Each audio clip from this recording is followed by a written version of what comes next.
Hearthstone Global Games is an epic country versus country tournament where teams of 4 card slingers each clash for national pride. But in the end, the UK always wins. Wait, everybody knows it's Germany always wins. Aren't you Polish? Is winning all that matters? It's all about fun and getting along with your teammates. That's easy when their skills are legendary. Or in this case, you have an ace player who will never let you down. So we're going to see the same old archetypes then? No, every team needs to bring all 9 classes. So we're going to see Hunter? I wonder. So let's recap. It's 4 regions, 48 countries, but only one winner.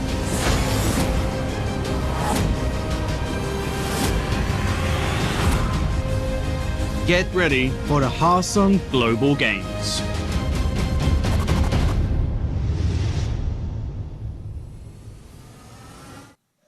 Hello everyone and welcome to the Hearthstone Global Games. We're in week number 5. We've got plenty more matches coming up for you this week. I'm Raven and joining me on the desk for game 1, it's going to be Falcon. How's it going, mate? It's going really well. I'm thrilled to be back. Week 5 of the Global Games, really into the action now. It's going to start to get to that important point where some teams are on 0-3, like 1 and 2, that kind of thing.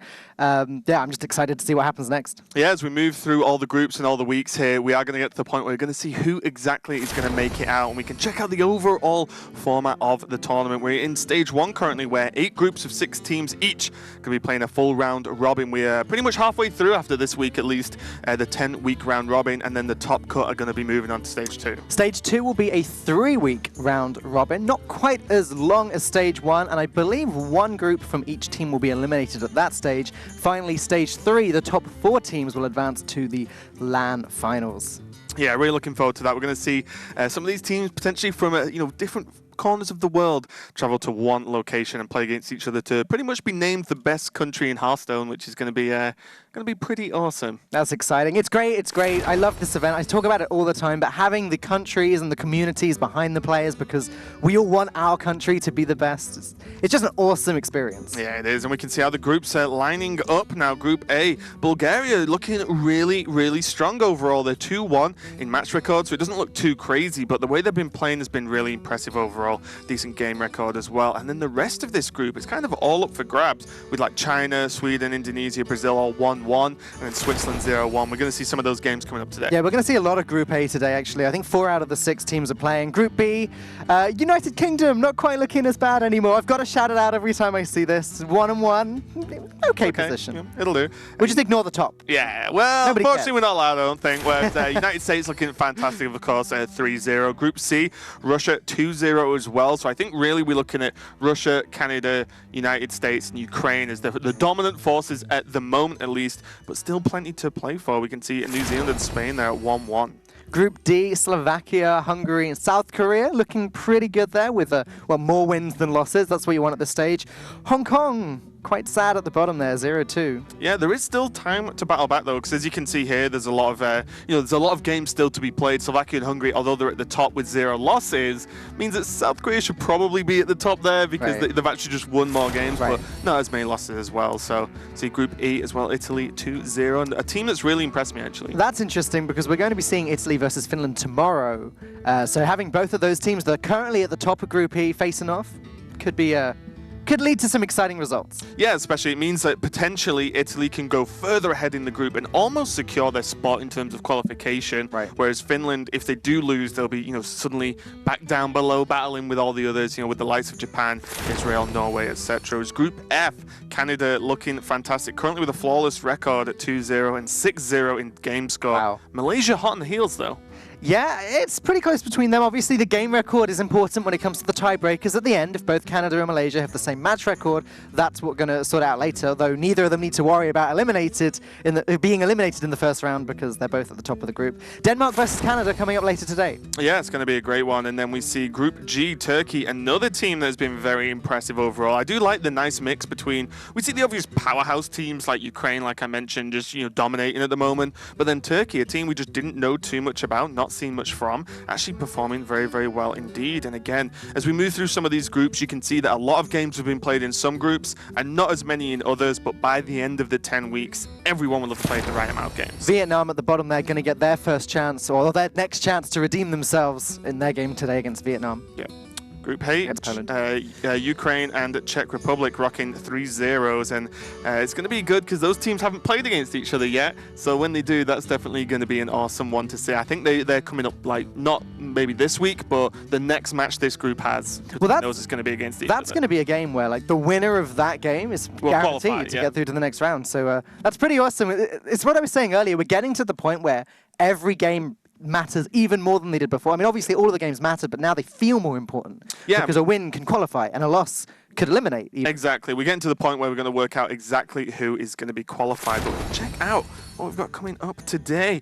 First match with me and Falcon is going to be Indonesia versus Switzerland. Then we have New Zealand versus Spain afterwards. Bulgaria versus China is going to be a great one. China, you know, extremely well-known region, high-performing players, but Bulgaria have been looking very, very strong indeed. Then Poland versus Vietnam, followed by Greece versus Slovakia to end the day. What match are you looking forward to the most here, Falcon? I don't know. They're all quite exciting. Indonesia versus Switzerland, I've got to admit, the first one, starting strong. I've been talking to some of the guys from Team Switzerland, and I've got some interesting stuff to share about their communication methods. Okay, well, communication is very important, as all the teams, although might not necessarily be in the same location, although they're allowed to be, you know, can just talk on voice comms as well. So it is a team versus team tournament going on here. We can check out who we've got coming up for the first match. Indonesia versus Switzerland. So on Switzerland's side, there's Bozo, Dark, Ray, and Pekka. And for Indonesia, it's Nexuk, Vertigo, Rezdan, and a name I will always struggle to say. Liga Game Joth? Yes, something like that. You can say this for the rest of the cast, Falk. Yes, right. A very long name indeed. But yeah, you know, so you know, what do you know from these teams, Falk? All right, so I want to talk about Switzerland a little bit now from what I was told before. I hope I get this the right way around. Bozo and Pekka's native tongue is French. Okay. Dark and Ray's native tongue is German. So to make things easier, they all communicate in English. Reasonable. However, Pekka doesn't speak English, so while they're communicating, Bozo has to translate everything to Pekka into French during the game. Brilliant. So that doesn't sound easy. I wouldn't necessarily like to be in that position where I'm trying to play and I'm being talked at in two different languages. And look at Switzerland, though, more importantly. More importantly, it looks well, not more importantly. It looks so good though. So it makes me jealous every time I catch when we talk about, you know, a lot of the places. To be honest, it's like, oh, I've been there. So I didn't realize that they speak so many different languages over there. Like there doesn't seem to be a national language. They all speak, depending on which part of Switzerland they're from, they speak that language and not the other. It's like the Swiss Army knife of languages. Right. Very good. Thank you. Very good. So yeah, we are going to be moving on. We can check out exactly what the format is for this match. It is effectively a team best of 5 with each player bringing 2 decks, and they have to be different classes, and then they will pick one of them to play against the opponent who is opposite them, as you can see there. So for example, we're going to kick off with Nexuk versus Dark, and they can pick one of the classes next to their name, and then they will continue down the line until we get to the team to 3 wins. They're going to take it all. I'm already quite surprised to see what classes Dark is bringing, because Dark hit rank 1 legend twice last weekend with Pirate Warrior. Seems reasonable to me. Didn't see a warrior in his lineup. Yeah, very, very Gonna be taking mage. Well, we've been talking a lot as well about pairing classes as well, and we've seen some teams pair 2 very powerful classes. Like, you know, we've seen Paladin and Mage paired together fairly often, which is a general surprise. We do see what the classes are going to be picked now for game 1. It's going to be Nexuk on the Priest and Dark on the Mage, and I still feel even approximately 5 weeks after the standard rotation and the expansions come out, there's still so many different archetypes, and you know, even within archetypes, so many different styles within those. I was speaking to Nexuk as well previously before I cast his last game against Bulgaria, and he was saying to me his strategy is to counter what Bulgaria brought last time, and that worked. They beat Bulgaria. So I'm expecting there's going to be a similar strategy this time. They're going to have looked at Switzerland. What did they play last time? All right, let's try and just hard counter their decks from before. Interesting, because that means you'd have to try almost put like a counter in for every possibility, because the players and the decks are all put into effectively they're submitted randomly to a certain extent, where they decide what order the players play and what decks they bring, but they don't know what their opponent's going to bring. It's difficult. I don't know how they do it at all, but that was the basic plan. And as I say, it worked against against Bulgaria. Can they pull it off again? Oh, well, we're going to find out pretty soon. You can see the players just getting ready to go there. So we've seen a lot of long matches as well in this tournament so far, and I think a lot of it has gone down to the ace match, which means if the match actually goes to a 2-2 score, it means one of the players can play again with one of the decks they've not chosen as well. So again, it's just there's so many things to think about with this format with players like who do you put in the ace match, what decks do you potentially put in the ace game as well, because we've seen some teams actually just try and put like Warlock as the Yeah, just to get rid of it. Just to be like, we're just never going to play Warlock. But the problem is for the ace match, that can make you predictable because then there's only one deck you can even choose. So your opponent kind of knows what you're going to go into it, unless you do bring Warlock. But we've not seen much success. There's so much planning. Like the battle started ages ago for these guys, but when they started planning what decks they wanted to bring, I guess as soon as they found out who they were playing against, that's where the real battle started with the mind games and everything. But the games are going to be long too. Like the players are communicating every turn. Expect to see the rope a lot today because the players have to talk to each other. They have to agree on their plays. And it means that generally you'll see very, very good plays because 4 of the best players in the world are going to be behind each play. Sometimes they'll mess up because of the talking. Sometimes people mess up.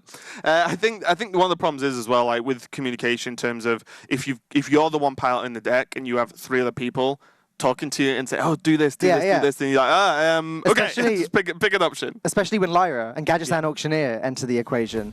And I think with Switzerland, there's an even higher chance that this will cause problems because of the multiple languages. And English isn't any of their first language, and that's what they're going to be talking in. So, well, we are getting into game 1 of the day now. It's going to be Indonesia versus Switzerland, Nexuck versus Dark, and it looks like Dragon Priest versus mage of some kind, because a lot of mages, almost every mage deck at the moment, except Secrets that's been popping up, is playing Ice Block, Alex Straza. This could be the Freeze Mage style. More than likely we're going to see like a Discover Mage. I'd expect to see Discover Mage. I don't believe that like mid-range Secret Mages are running Alex Straza typically.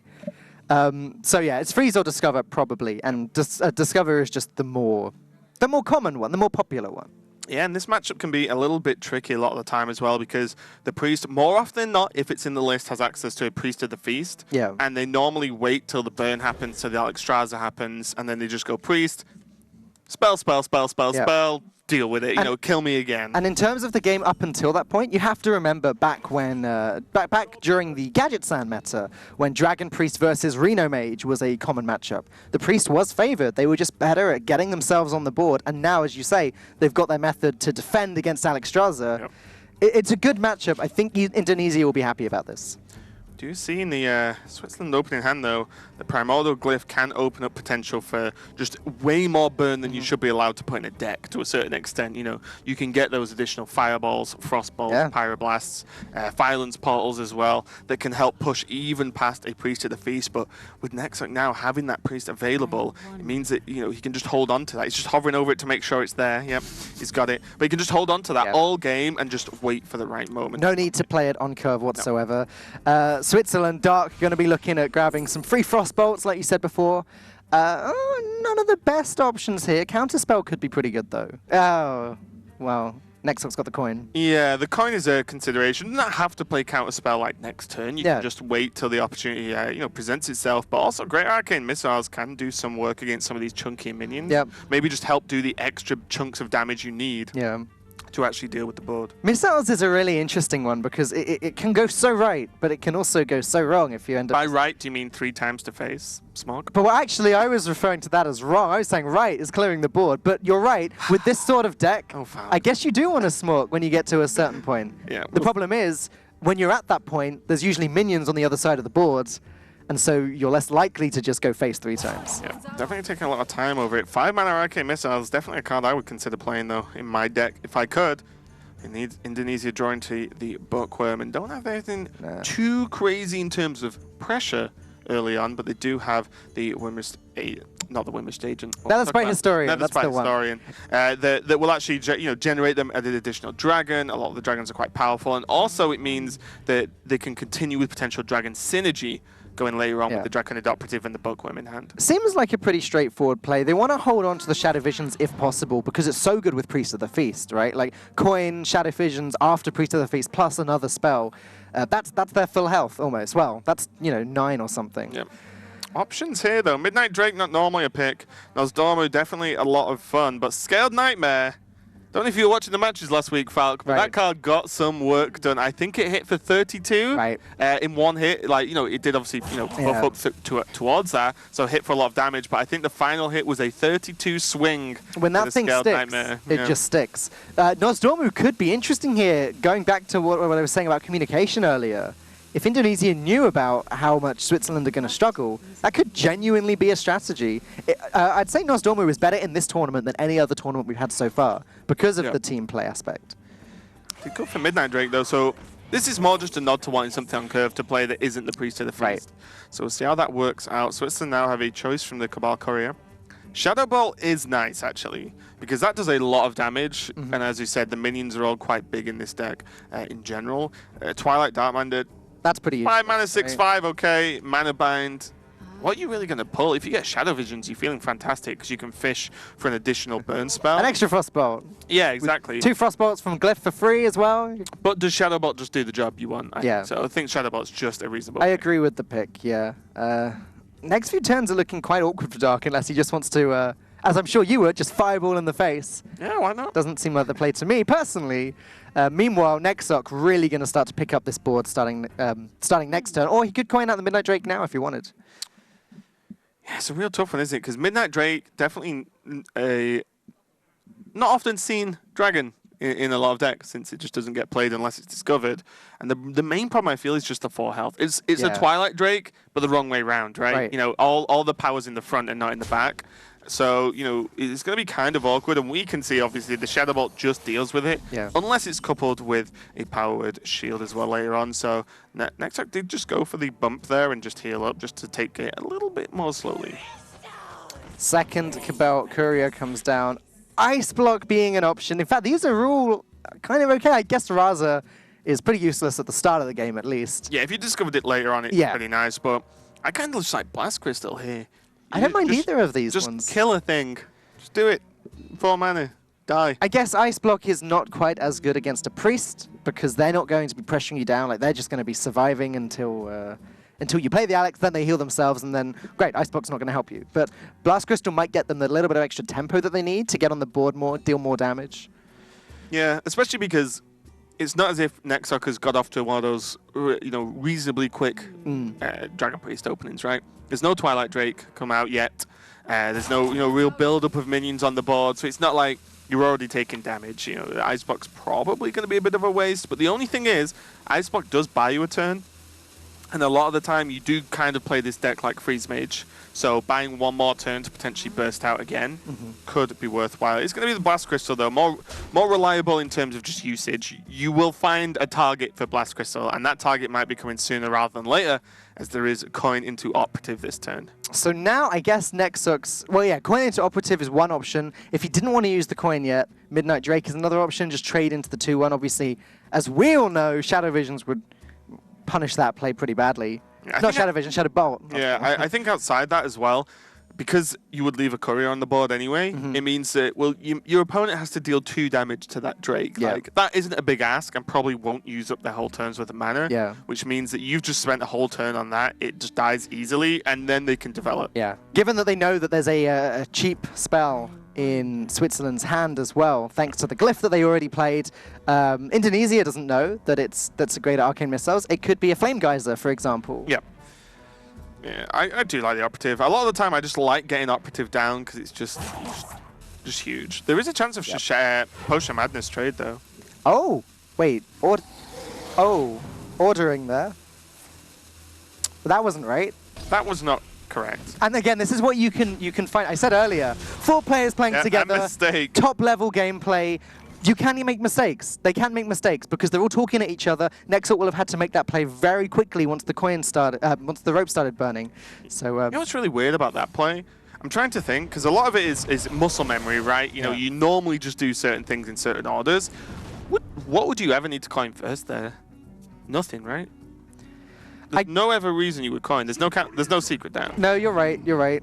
I guess it's just a habit, like playing the coin first for him. Meteor, Arcane Intellect, both seem like pretty okay options. How good is Meteor against Discover Mage, though? I guess you could hit an Alexstrasza with it, but... It's the only thing you're going to hit, though, isn't it? Yeah, I think it's Intellect. Yeah, I think Intellect's good. It's just reliable, right? 3 mana, draw 2 cards, and at the moment there's no Cleric down as well, so Indonesia pretty much has this Arcane Intellect plus Shadow Visions as you know, sort of pseudo card draw sort of thing. So this is actually pretty okay for them, and suddenly this Operative is a pain to be able to deal with. If the Fireball comes out, you know, great for Dark, great for Team Switzerland, you just dealt with it, but you only have so much burn in the deck. Even though there's a lot, there's still... Yeah. It ends, right? You know, at some point. If you take the approach of wanting to kill every single minion Dragon Priest plays, unless Medivh does some crazy work, you're probably not going to have enough juice to finish the game. So one of Dark's major win conditions, for those of you that haven't been keeping up with the new decks recently, Alexstrasza just popped up on the screen there. The idea is on turn 9, Dark plays Alexstrasza and sets Nexok down to 15 health, and then double Fireball and Frostbolt, plus whatever other burn they've got over the next few turns, just to win the game very, very quickly. But as we were saying earlier, Priest of the Feast does mess with that plan, because after the Alexstrasza comes down, sets Nexok's health to 50, he can just play Feast of the Feast, play Shadow Visions, maybe play another spell, maybe play another spell. And he's healing for 9 there, if not more. Well, especially when you look at the hand now. Priest of the Feast, Shadow Visions, and an Irradiant Elemental. Right. So you can start going like Priest, Elemental, Shadow Visions for 1, Powered Shield for 0, draw a card, maybe another spell, another spell, another spell. You can do really crazy things, and I've not seen it too commonly happen, but there's even a chance at Lyra, for example, which then things can get truly ridiculous. But now with the second Priest of the Feast, maybe you can play this one. Right. There's no need to hold on to both of them. I guess you could be really greedy and hold on to both for the guaranteed win after Alexstrasza, but then you don't necessarily have the mana to actually play any spells. Exactly. If you play two Priests of the Feast after the Alexstrasza, then the problem is you have 2 mana spare. Even if you have Radiant Elemental down, you also need to kill the Alexstrasza. Yeah, so that's death, and that's it. Yeah, so you kind of need to just either prep for it with minions already on the board to deal with it, or you just normally play 1 Priest of the Feast and get a Shadow Word Death, because there are no real other death targets. There's Medivh, and what may or may not come out of Atiesh as well. So there's a few choice targets, but you know Alexstrasza is the turn you're probably going to die the next turn. So yeah, as you said, 1 Priest of the Feast comes down now. And you've seen 1 Fireball, right? Yeah. So you're like, okay, well, if he Fireballs this, there's 12 damage already that isn't going to my face. Well, hang on a second, because there's still been a Primordial Glyph played, there's still another in the deck. You can't really be too careful against this Discover Mage deck. They can come up with a lot of damage. But you know you've potentially knocked 12 off the total regardless. So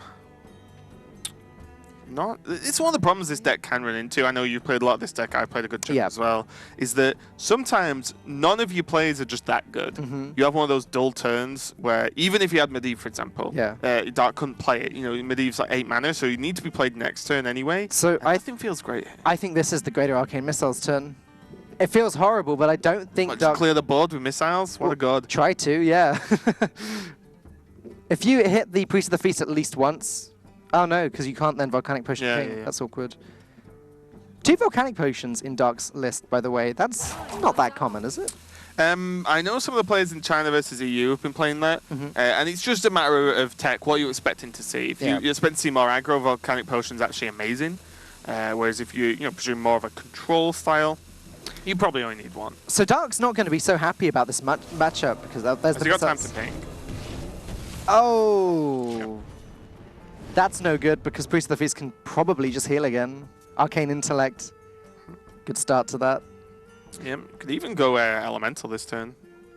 Yeah, Dark's not going to be very happy with this matchup, because the Hearthstone Global Games format means that you only play with your deck once. So if you've teched it for something specific and then get something opposite to what you teched it for, that's it. That's your whole strategy ruined. Yeah, I think out of a lot of the matchups, I would just not want to play Priest the most with this mage deck. Like, Priest just stresses me out. Yeah. Especially because they can kind of steal stuff as well, which means that they can suddenly have a, additional Fireball, maybe a Polymorph if you're running it. You can really do awkward things.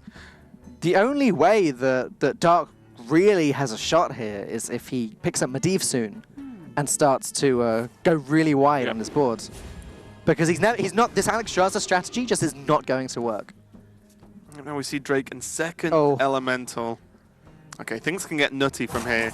It's probably just going to be a heal this turn, though, and this does step into a Flame Strike, if desired, by Dark and Tombs Switzerland. And it's definitely a tough one. If you Flame Strike now, then you don't have it for later, as the deck's normally only running one. Yeah. Still no secret. Yeah, that's pretty for shocking. Dark, which, you know... He has had the chance to pick up a few. He's had the chance for a counterspell. He's had the chance for a mana bind. Yeah, the problem with those, they're not like permanent secrets. The benefit of Ice Block is it's live until you're dead. Right. Which means cards like Medivh's Valet, for example, that's just come into hand, is just live. Whereas if you had Counterspell, played it, then Counterspell's been took by now, so Medivh's Valet is still kind of dead. Yeah. This is a bit of a worry. This is where Priest just piles on a bit of pressure. If you deal with it, then your turn's just looking slower and slower and slower. All right, first Volcanic Potion comes down. Is that the play so that you don't have to just Flame Strike and play nothing? It's double Volcanic Potion, Medivh's Valet on the board, no effect, just a 2/3 body. That's the desperation that Dark and Switzerland have come to now. It's not looking good for them at all. Yeah, interesting choice there. The double Volc Potion meant that he could develop the 2/3, but a lot of the time I prefer to use the more awkward AoE effects first. So Flame Strike would have done the same job, except not for the 2/3 on the board, which means that Volc's just cheaper and easier to use later on. I guess the idea was if it survives, you then Alex, and straight away you're hitting it in the face for 2, putting Nexok down to 13. Didn't pan out though. And now I think Dark pretty much just has to play Alex. How much longer can you stall for? Does have Ice Barrier. Ice Barrier's going to gain some time. Because Priest doesn't do anything too wild, you know exactly what Priest is going to do. Yeah. So there is Ice Barrier available. Could Ice Barrier Ooze just ping? Could just play Blast Crystal into Ice Barrier if he just wants to remove it and then just gain more and more time. So Dark does have time. Okay. He's still got the Arcanologist to thin the deck, drawing the secrets. Yeah. Still has Arcane Intellects of his own. I would imagine that Dark suspects that there is a Priest of the Feast in Nexok's hand as well, because otherwise Nexok just wouldn't have played one earlier. Yeah, you don't play one unless you've picked up the second, so there's going to be alarm bells ringing already. I guess you could argue there's no reason to rush. You know the Priest of the Feast is already there, so just wait until you get the damage to kill him very, very quickly. Well, the problem is, so Alex Straza comes down, there needs to be a truly insane outcome that means you win this game if you're Alex Straza this turn, I feel. Because it's not as if he has Fireball, Frostbolt, or even Fireball, Pyroblast. He just has a Fireball, and cross your fingers, hope Alex Straza lives. It's just not going to, is it? You know what I mean? Yeah. So if Alex Straza gets killed, then you've just got no way of killing them, and then the Priest can just hero power out of range, never mind anything else. There was a lot of consideration taken in that turn, though. It really looked like Dark was going to play the Alex Straza. And he gave a little bit of a laugh there at the end of that turn. I don't think there's much confidence on Team Switzerland for the rest of this game. Yeah, we'll see how it goes. Interesting there, drop the Cleric and be okay with just poking for 3. I was wondering whether you just slam the Drake. Like, because, yeah, you do damage to your Bookworm, but how does he kill a Drake? You know, it's like, it's just huge. And then you can, it's more than likely that the Drake takes damage next turn, so then you can Cleric into heal. But yeah. At the same time, Nexok probably not in any hurry. Oh, he probably just didn't care as well, yeah. Dark did pretty much nothing last turn. He put up an Ice Barrier, that's it. Nexok probably presumes that there's some burn in Dark's hand, and that's about it. And he knows at the moment he beats any amount of burn. As long as there's no pressure, he's fine. That's it. This matchup is so comfortable as the Priest. It's not a deck we've seen an awful lot. I think it's coming back into fashion now, Dragon Priest. Like, in the incredibly fast-moving Ungoro meta, it was kind of popular at the start, and then faded away as Miracle Priest and Silence Priest got really dominant, and now Dragon Priest is seeing a little bit more play recently. Yeah, it's definitely on the cusp, I'd say. It's definitely good. I just don't know how good. Oh, so we ended up seeing Raza in the end. Raza really wanted to be played this game, one way or another. That isn't too terrible as well, 5-5 coming out with Violence Ball. Could be a lot worse.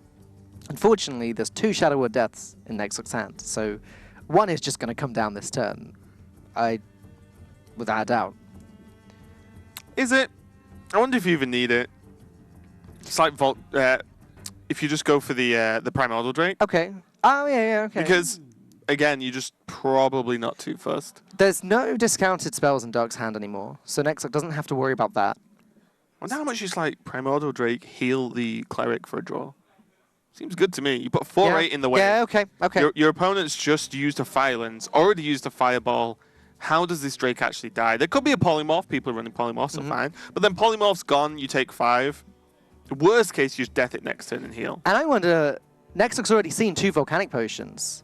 We can see a Gluttonous Ooze. How much space is there for more tech cards? More cards like polymorph that don't even make it into every deck? Goes with your play, goes with the Drake. I like it. There was a lot of consideration there again, though. Rope burning. I wonder what else they were considering. Healing Face?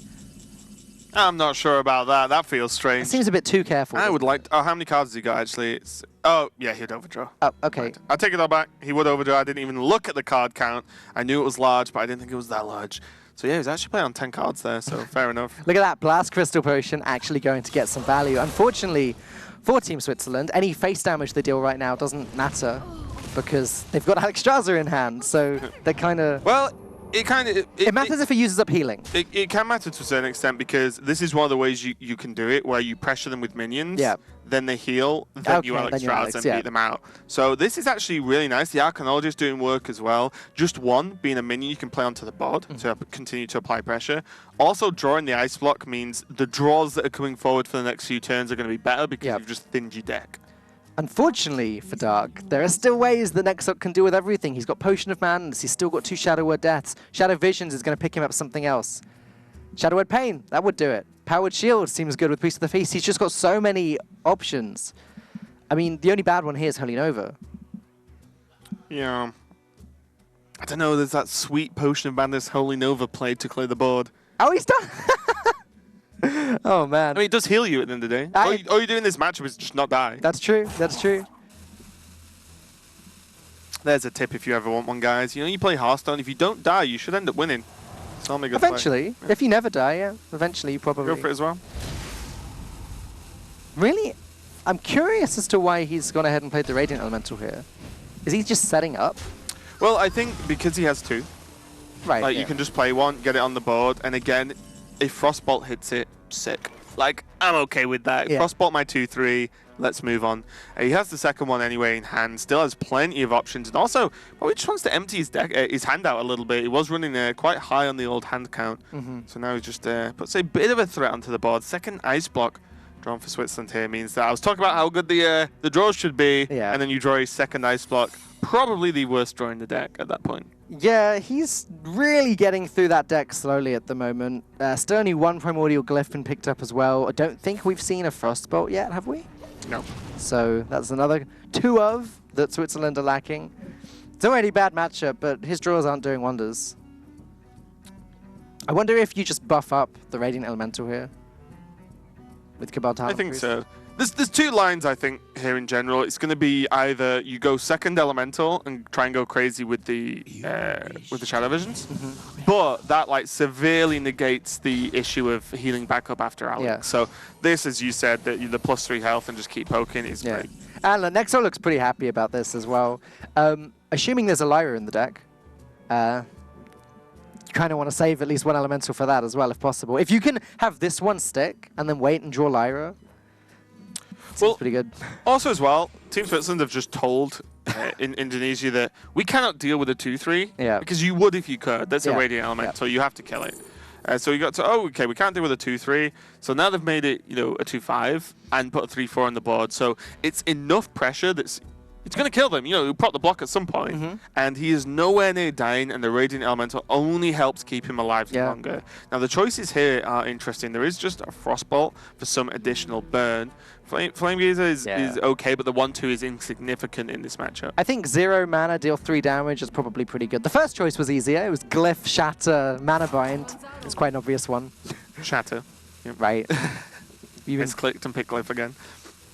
You're just making fun of Lorinda. Yeah, it is actually Lorinda. He was telling me before this that Shatter is actually his favorite card. He wishes he would see more play, and he's going to be working on a deck that will make Shatter work. He doesn't like Primordial Glyph because it doesn't give him Shatter enough. Yeah, exactly. Look, another ping to face. Looks like Team Indonesia loving this. Look at the giggle. He's just like, is this all he's got? Ping to face. The only thing he needs to consider is if you ping in face, then you would take the read of either the hand is terrible. Or there's burn. Yeah. And they're just waiting for that one more burn card to try and seal it. And that's what you expect. You expect the burn, and that's what you play around at least. You don't do something stupid now like drop Priest to the Feast because There's no need, right? There's no need, there's no point, and it would be the only way that you throw the game at this stage. Just play the game, hit him for 5, heal face, go. Yeah. My heal does more than your ping. Done. Yeah. I like it, just push for 5. The onus is not on the Priest here to do anything. No. It's all on Team Switzerland to make this happen. And they're going to be feeling slightly better now because they've got the Alexstrasza and a free Frostbolt. They can put Indonesia down to 12 in one turn. Yeah. But that is a long way off being good enough. Archaeologist, is there another barrier? I think so. Double barrier, double block. The one he got earlier came from a Discover. Oh, sure. Okay, yep. So Yeah, I remember it being played for 3, so I didn't think about Glyph, but Yeah, Courier, yeah. of course. Yeah, so Archaeologist is again going to help try and just help thin the deck a little bit and try and make these draws a little bit better. Switzerland looking for Violence Pole, Frostbolt, Fireball, Pyroblast as well. Just anything to help with this burn plan. it's really tragic to watch when you can see both sides like this because, in my eyes, it doesn't matter how much burn damage gets picked up. Priest of the Feast is there. Radiant Elemental is there. Shadow Vision, Shadow of Death. There's the powered shields in the deck. We've seen one from a Visions already. How does Switzerland win this? As I said earlier, I think Medivh was the only way, and it's getting to be too late for that. Well, it depends what Medivh pulls out as well. There is only so many answers. We've not really seen any AoE yet, although I imagine there was Dragonfire, which is the key answer to an Medivh board. Flame Strike, is the Frostball going to come out? No. Scared the Elemental. Archaeologist going to come down as well, I think. No, he's just Oh, he pinging pinged, things. okay. Not even putting any pressure on the board. Just don't want to feed that Bookworm. No dragon in Nexus hand, though, other than Bookworm. Yeah. So, unbeknownst to Dark, Bookworm's not a threat. Shadow of Pain kind of is, though. Yeah. Well, looks like a Cleric into Talon Priest seems reasonable to me. Make a very similar looking board than last time. That just ate a Flame Strike and a Glyphed Frostbolt. Yeah. So, yeah, just do it again. Like you said, just need to slowly chip away at Dark's health until it reaches 0 a few times. You wish to live forever. Okay. Yep. So nothing too crazy going on in this game overall. Is very much, as I said, on Switzerland to make something happen, and they've just not drawn the burn they've needed, really. Gluttonous Ooze not really doing the work in this matchup. Another Frostbolt. It's just not enough. At what point do Team Switzerland just have to say, okay, Alexstrasza? I thought you were going to say, at what point did Team Switzerland actually just press concede? I mean, there's that as well. They always play the Alexstrasza before they concede, just in case. There's always a chance. I think Archaeologist has to come down. I think you just need to draw Medivh at this point. Yeah. There's not even a Pyroblast in Dark's hand. If there was a Pyroblast, then Alexstrasza, Pyroblast, Fireball, Frostbolt could be a 3-turn lethal. Yeah. 3-turn lethal doesn't sound so good against a Priest, though, does it? Nexarch just loving life. He's like, yeah, easiest game ever. He's just chilling on 30. My opponent's pinging face on turn 10. Got him.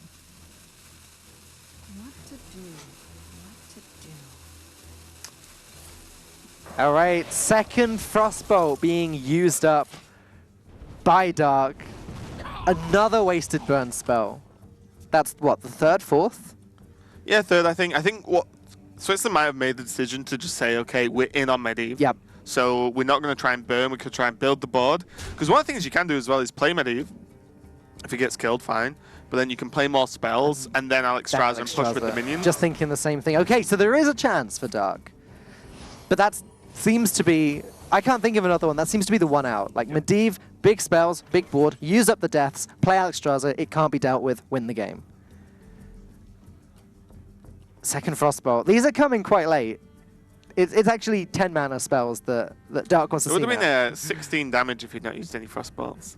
Right. He could have Fireball, Frostbolt, Frostbolt, Frostbolt, Ping in one turn, which is kind of nuts. Yeah, yeah. So it could have been a 2-turn lethal if Priest of the Feast didn't exist. Yes, if heals didn't exist in Hearthstone, it would have I think it's only Priest of the Feast in Nexus deck because you said 17 damage, right? 16. Oh, okay, so not quite then. Not quite 2-turn lethal. Yeah. But yeah, the Priest of the Feast, this is one of the reasons why it's there as well. There's the addition of just Elemental being a great card, Shadow Visions being a great card, so it means Priest of the Feast is almost guaranteed value, especially when you're playing cards like Power Word Shield as well. But, you know, this one card does more or less just beat Mage every single time. And aggro decks if it sticks. Yep. It's a good card. Quite underrated when it came out, but another turn. Face. This ping face. Seems good. Okay, well, Switzerland not doing too much here. Dark is role-playing Rexar right now, just not doing quite as good a job. Yeah. Half as good, exactly. Yeah, exactly half, yeah. Yeah, I mean, this is what I was saying earlier. Like, Nexus, like, okay.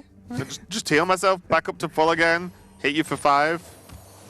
Yeah. Team Switzerland making no progress whatsoever on this board. Mana Worm, what a impactful draw right now.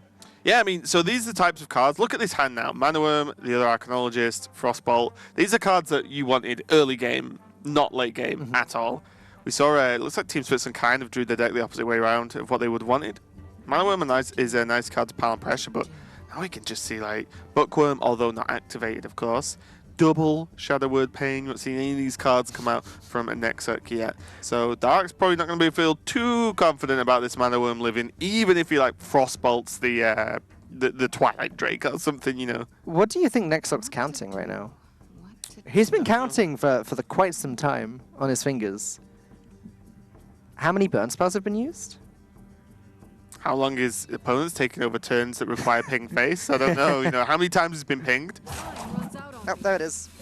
Yeah, it looks like he's really concentrating over something. We're just going through the motions. I mean, he's got the time. Oh, Nova, why not? I want to see Nova face from Indonesia now.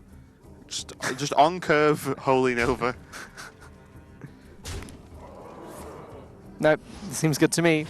These guys are using their hero powers a lot. They miss Inspire minions. Yeah, well, there's Blood Mage. Sick. So, this is generally one of the weirdest games of Hearthstone I've cast in a long time.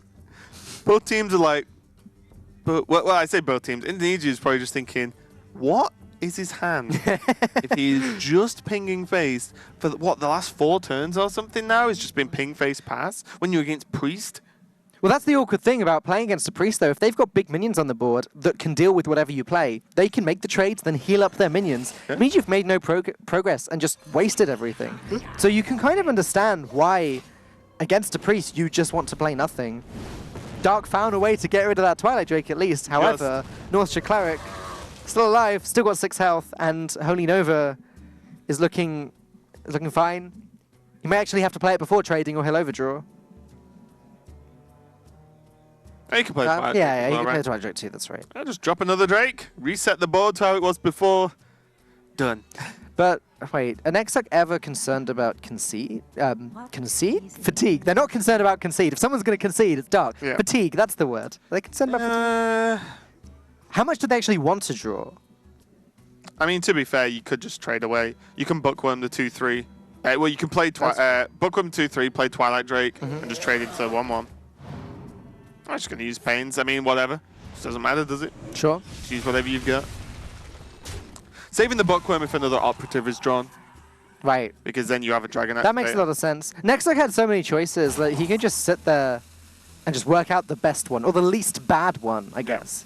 So you're right. Bookworm and Twilight Drake would have been bad because you'd be wasting them for Operative. And regardless, he sets up a block proc this turn. Anyway, because of the Holy Nova. All the way to the row. Second Mana Worm. What you doing in the bottom of my deck? Says Dark. And where's Medivh? He just Not wants to put the here. Mana Worm back, shuffle his deck, draw again. Hearthstone doesn't work like that though. Medivh's crossed the line where he's fashionably late to this party. Now he's just late. He's not going to be doing any work here. At least Dark looks happy. He's like, well, what can you do? Yeah, there's something ironic about Medivh missing the party. Yeah.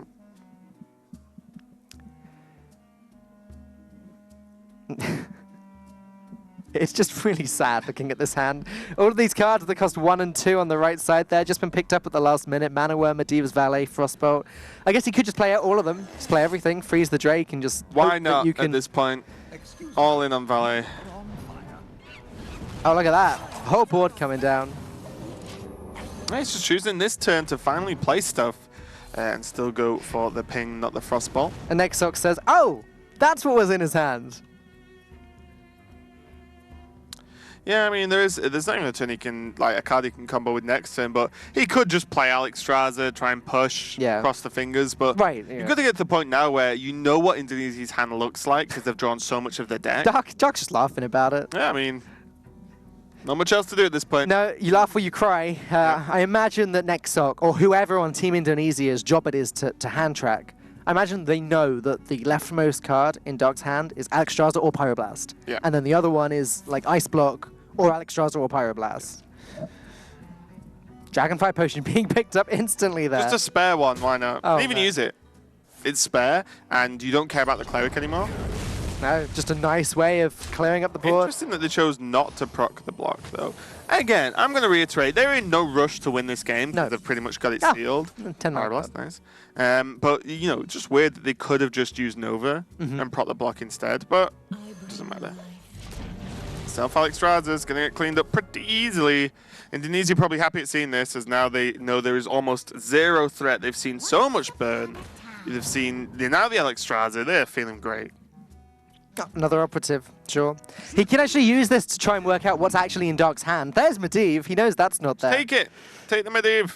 And the Arcane Intellect as well. Doesn't matter. Sad.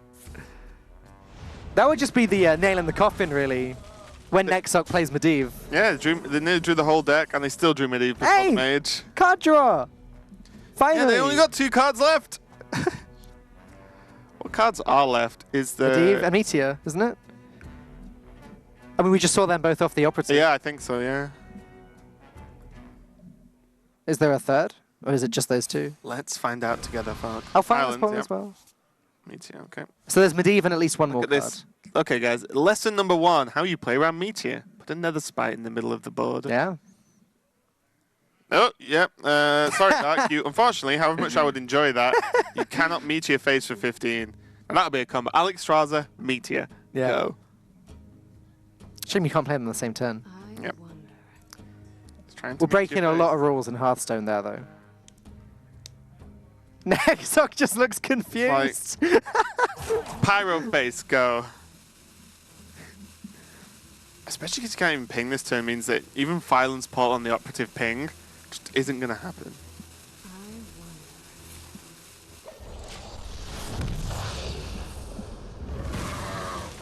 So Dark going to continue playing this out, seeing what's happened. There's Elise. If you didn't need any more value in the deck, there's Elise. It's Medivh now, every time. It's got that you just whirlwind slam Medivh. And then heal Dark's face. Go on Nick Chipper and just heal your opponent. Why not? There's no way you ever lose this. Yep. Especially as Dark is now definitely closer to fatigue than Nexoc is. You even troll a little bit and play the powered shield. Yeah, why not? Just for a 1-1. Or a 1-drop, should I say. Play Radiant Elemental too. Alexstrasza's gone. You want to make your cards cheaper when you've got Medivh. Oh, yep, still no. Okay, and the last card is Medivh. Bottom card in the deck. Fantastic. That does not feel good. Yep. Fatigue is going to seal the deal. This game looked done and dusted not too long ago. Not too long ago? I'd say it was quite a while ago, actually. There was still... There was hope, but it was like fading very, very quickly. Okay, well, we got off to a very fast start with that first game of Mage versus Priest. Indonesia going 1-0 up, and thumbs up all round, team. As, they do take the first game. Very, very easy game. You can understand in some matchups, I think this one displays it the most, where there's a very clear plan, and that plan was executed very well. It's just, I just won't die. You know, there's Priest to the Feast available almost from the beginning of the game. Yeah.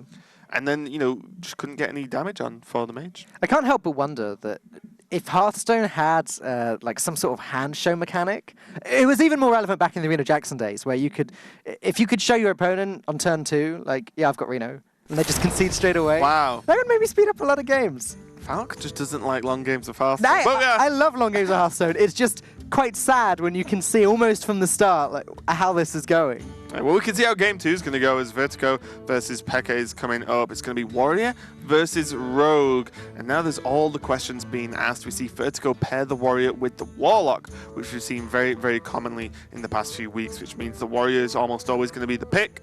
It's going to be Taunt Warrior or Pirate Warrior versus Quest Rogue or Miracle. So I'm going to go out on a limb and say this is going to be Quest Rogue because we saw how prevalent it was right at the start of the expansion.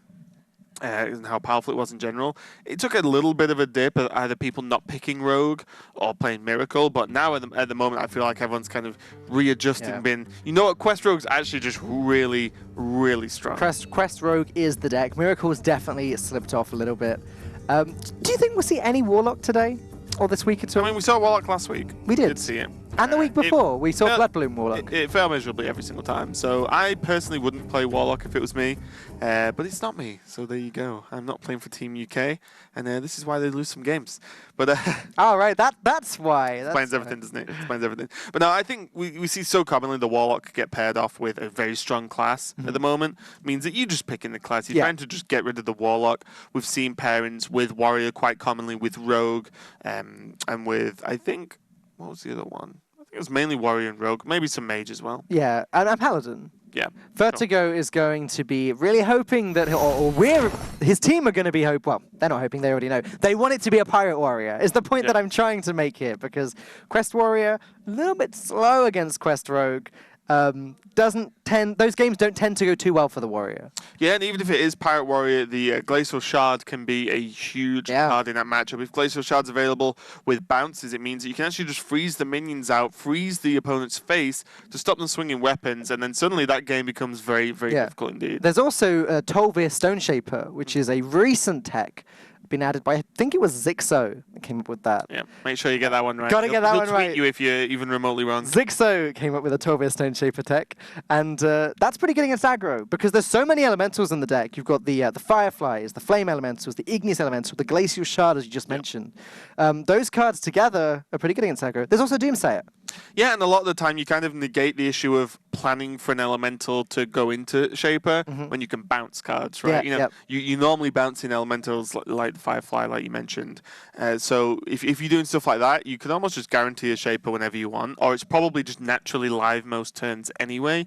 So yeah, like I said, Rogue has actually struggled versus aggro quite often, is you kind of give them like multiple free turns early on to do what they want, and say, you've got 5 turns to beat me. If you don't, I win. It's kind of a strange deck. It's not exactly what it does, but it feels like it most of the time. Yeah, I mean, the Quest Rogue is pretty weird with all of its matchups. Like, I believe against the Mage, it's sort of like they need to complete the quest by turn 6 if they want to win, and there's just different kind of scales, I guess, against each different class as to how quickly you need to complete the quest to have any chance. Against the Warrior, it's all about the stall. Against, like, Druid, you want to try and vanish their living mana, then you're doing okay. Yeah, that's actually pretty brutal. Yeah, it's always a weird one, always a fun one to watch, though, because I think everyone's kind of agreed that although on the base of it, the quest is straightforward. You just bounce a minion X times, and then you need to work out how many bounces you've got, get the quest done, and then 5 5s, right? It's pretty straightforward, but we've seen more and more as the deck's being played that there are small, intricacies. Oh, there are so many. You can make to do like a huge impact on when the quest is completed, how many charges you have available when the quest is completed. So there is actually quite a lot to think about. When do you actually play the quest even? Against some aggressive matchups, it's correct to not even play the quest until turn 4. Yeah. There's also situations where it's correct to shadow step your bouncers rather than the minions, and then use the bouncers again rather than the shadow step on the minions that you want bounced. Yeah, it's really wonky, but we are going to go into the game now. Okay. This is more like it. This should be the opposite in game length to the previous game we've just cast. This is more like... you accused me of not liking long games. You said this is more like it. Well... for variety's sake, okay. We need to mix it up a little bit, okay? But this is 2 very, very aggressive decks in general. We do see the Pirate Warrior coming out for Indonesia and Vertigo versus Switzerland's Valera, now joined Team Switzerland by looks of things. True to form, playing the Quest Rogue. Caverns below. It's going to be in the hand, and this is all about the read. South Sea deckhand, not normally something you want to keep in your opening hand, as I mentioned earlier. You want the charges post-quest. Also, you want the Pirates post-quest to get like the additional patches, which is effectively a 5/5 charger. But against Pirate Warrior, maybe you want the patches out early to trade with something. That's true. Igneous Elemental, probably not a card you want to hold on to in this matchup. Although, Igneous Elemental has the highest win rate card post-Mulligan. Oh, there you go. Pekka knows that. Yeah. Youthful Brewmaster. This hand is very awkward for Pekka. He's got the 12-year Stone Shaper, though. Yeah. Not surprised. And this is what's really interesting about Hearthstone in general is other tournaments shape tournaments in terms of preparation, what decks to build. So this deck is currently being played in EU versus China as well, which means that decks being played by some good players. We've seen Oskaka, we've seen Tyler, we've seen Sixo bring this list on ladder and in tournaments. And yeah, why not take the list some of the best players in the world to bring in? I mean, in the age of the internet that we live in with Hearthstone, this information spreads very, very quickly. There are so many sites that the players use to share their lists. Twitch being a big one, obviously. And so it's not difficult to find out what the best players in the world are doing, what changes they've made. And if you're also one of the best players in the world, you want to know this. You want to look it up and you want to decide for yourself if you agree or not. Yeah, this is kind of funny openings from both players, though. They're both not fantastic at all.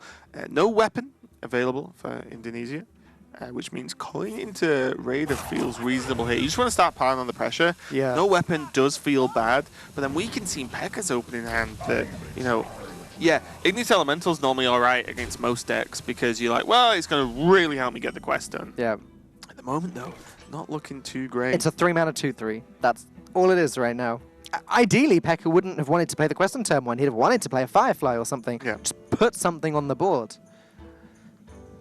Now as well, Novice Engineer just doesn't even come close to fighting for the board either.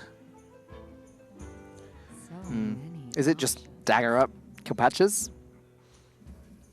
Potentially. I mean, I'm pretty sure it's going to be Igneous Elemental turn 3, Stone Shaper turn 4, no matter what happens. But yeah, I think getting the dagger up's probably worth the most because if you play an Igneous next turn, Igneous probably goes into the Raider, which means you can then dagger the Raider down and then play Stone Shaper the turn after. Vertigo got his weapon. Not he's going to be feeling shabby. Pretty comfortable here. Nazos first mate into deck hand. Next turn, he's going to have Southsea Captain to deal with the Igneous Elemental very nicely. And from that point, Pekka is not going to be feeling very good. Yeah, I wonder if even you want to trade into the Igneous Elemental a lot of the time. Yeah. Because it's always going to go into you because the rogue opponent needs to kill him. True. Pekka, by the way, just a reminder, is the player that doesn't speak English on the team. Oh, so okay. This is where the communication's going to get even more wonky as Bozo tries to translate and the other players are talking to Bozo and actually Bozo, just the master of languages. There's going to be less time for ideas and more time spent just talking for this team in this game.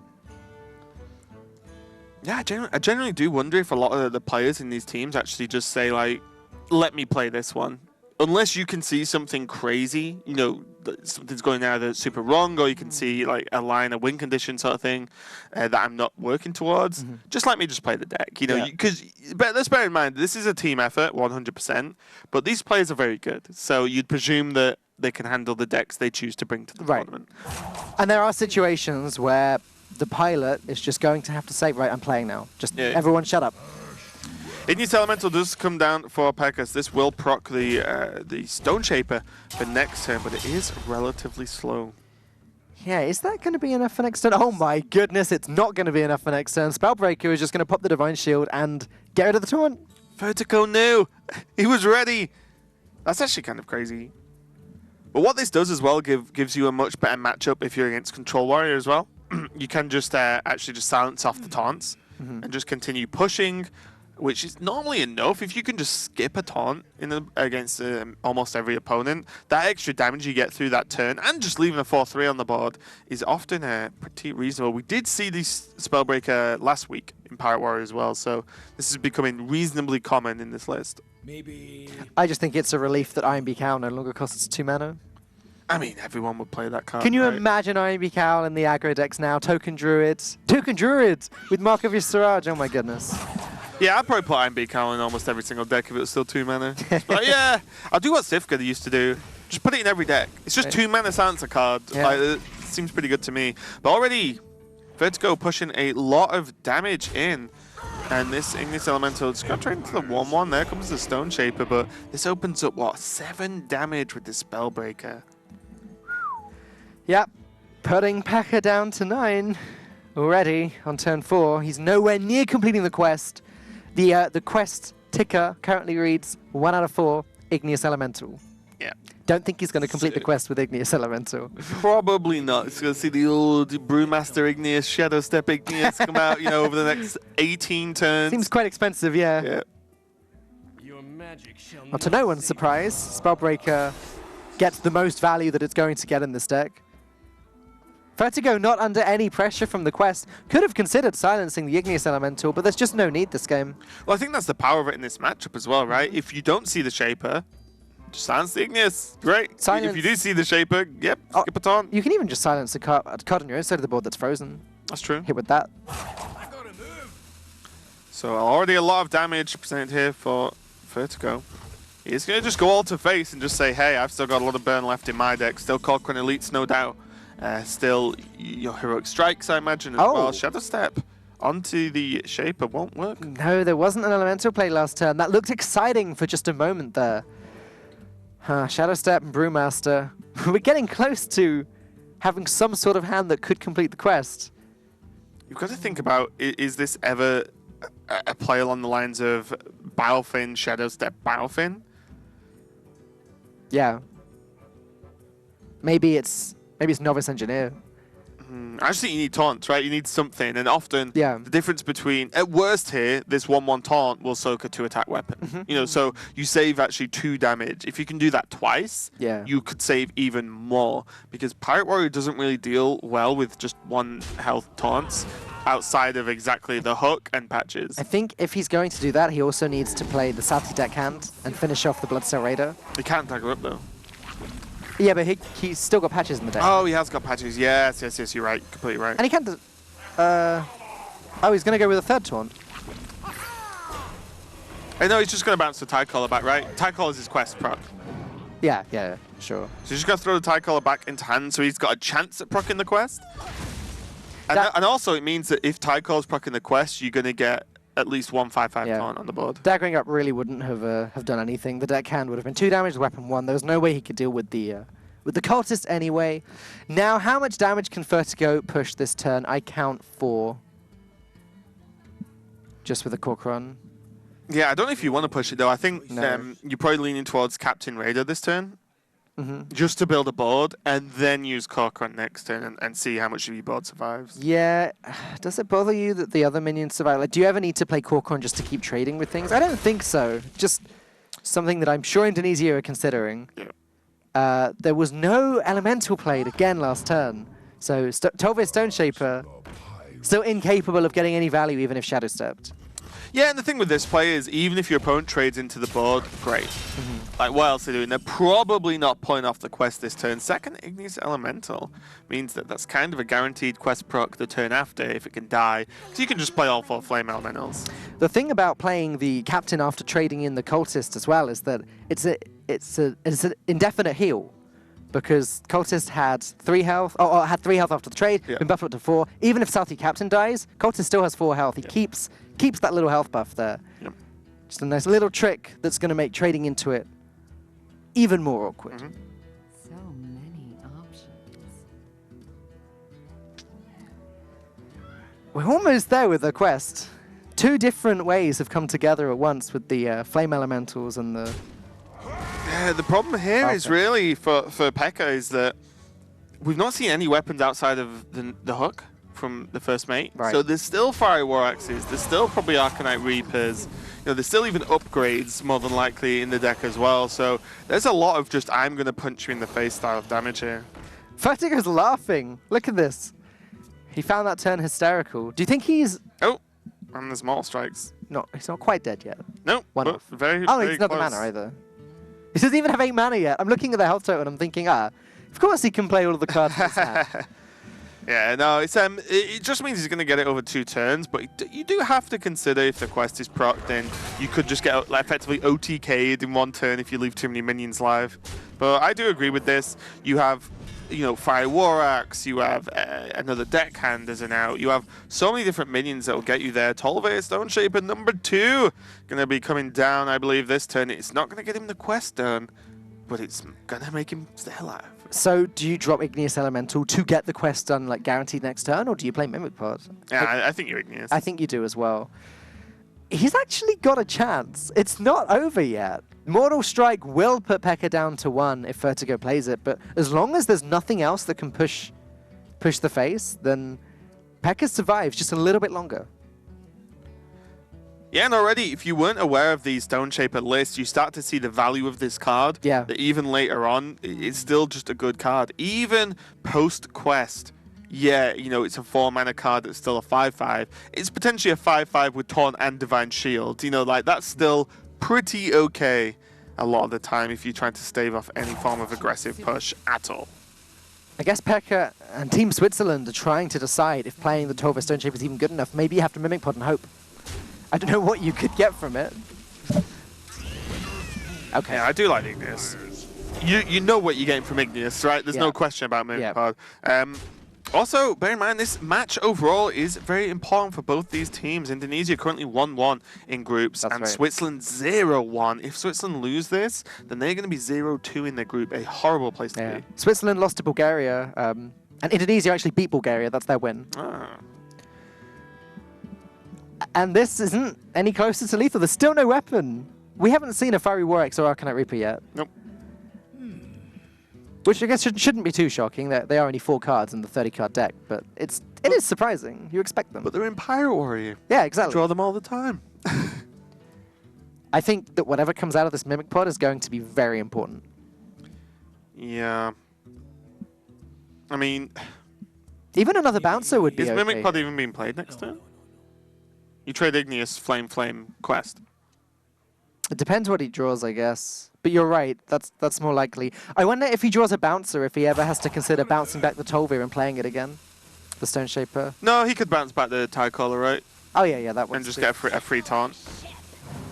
So this is kind of nuts here. This is the play, you know, Indonesia have to do, because at worst they have double Mortal Strike anyway. Yeah. To kill him next turn because they have enough mana. But this is definitely rough. You know, you just trade, get the quest done, and I believe... Let's have a nosy. So he trades there. I guess you double trade into the Frothing? I guess it doesn't matter too much. You can trade into the... if you trade into the Korkron or the Naga, then you actually don't buff the Frothing enough to kill the 5/5 once the quest is done. Right. So you actually do ignore the Frothing. You keep more of your minions like this. And then you trade into it, yeah. Yep. Quest time. The joys of Quest Rogue, people, and also the value of Tolvir Stone Shaper.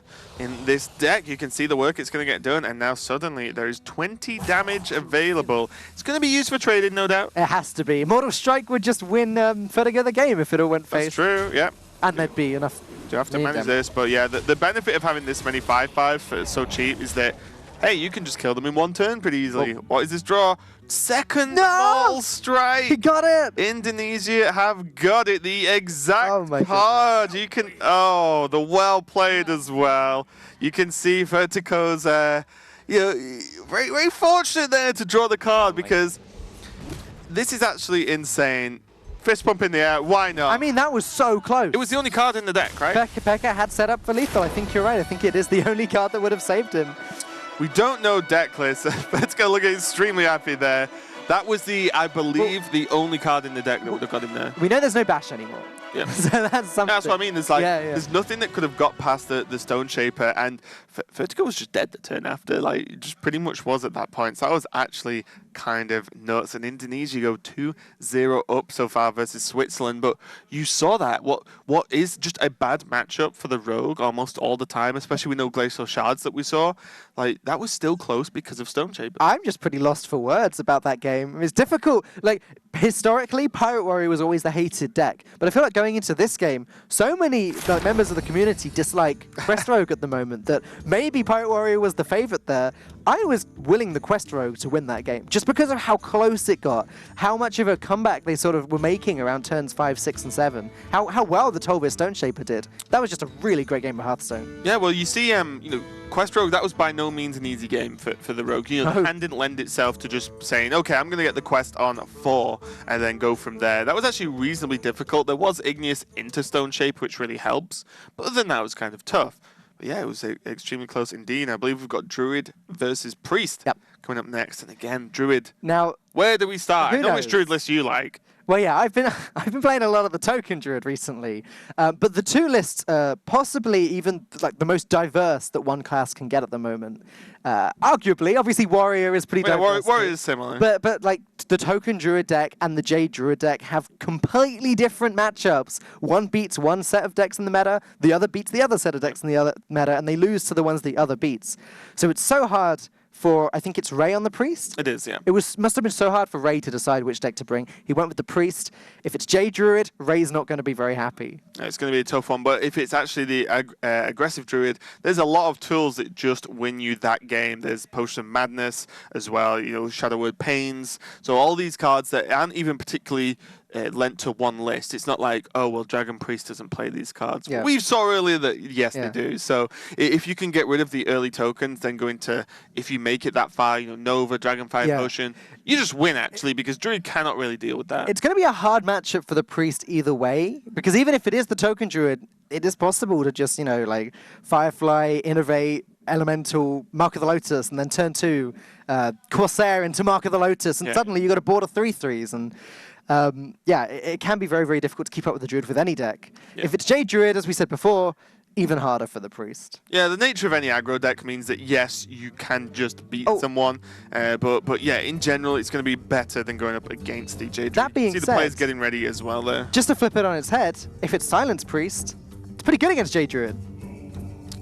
Yeah, that's true, actually, because they don't really have any answers. Vulture's not a card anymore. Even Priest is quite diverse. Yeah, there's definitely a lot of options there. You see the players just getting ready, get into the mindset, as this is a key game. If Indonesia win, they're going to take the series and they're very convincing 3-0. It's going to help with their scores in the groups as well, and they're going to go up 2-1 in groups with a very good game score from this match specifically. And Switzerland, if they lose, they're going to go down to 0-2 in groups overall, and suddenly those next few matches they've got become very, very, very high pressure. Fun fact about Ray. He plays Hearthstone on his grandmother's 40-year-old chair. Nice. I'd love it if it was a 40-year-old like gaming chair. That'd be amazing. Do they exist? Did they exist back then? Maybe. Like we'll ask Lorinda. You'll know. Yeah. There we go. Probably got some sort of rocking gaming chair. Just out on the porch. Yeah. We'll play with slate cards or something like that. Yeah. We'll find out. We'll check in with Lorinda for the next match to find out if he had a gaming chair 40 years ago when he was around 40.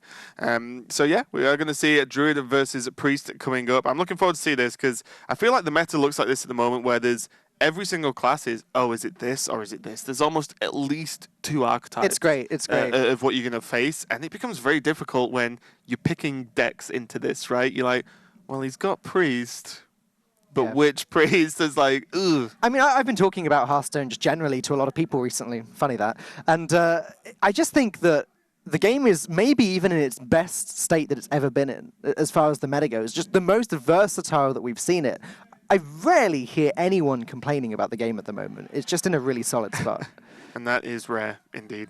But yeah, I mean, there's so many different archetypes you can play that it becomes very difficult, especially in this format as well, where you only have two decks to pick from to go against potentially one of your opponent's 2 decks, and that can get very difficult indeed. It's going to be the Jade Druid for Resden though, versus what appears to be Dragon Priest for Ray. Suddenly things looking a little bit dodgy for Resdan again. If it was the previous build of Dragon Priest with Wormrist Agents and all of the rotated out things, it wasn't so bad because the Priest could out-tempo the Jade Druid. But now it's trickier for the Priest to do that.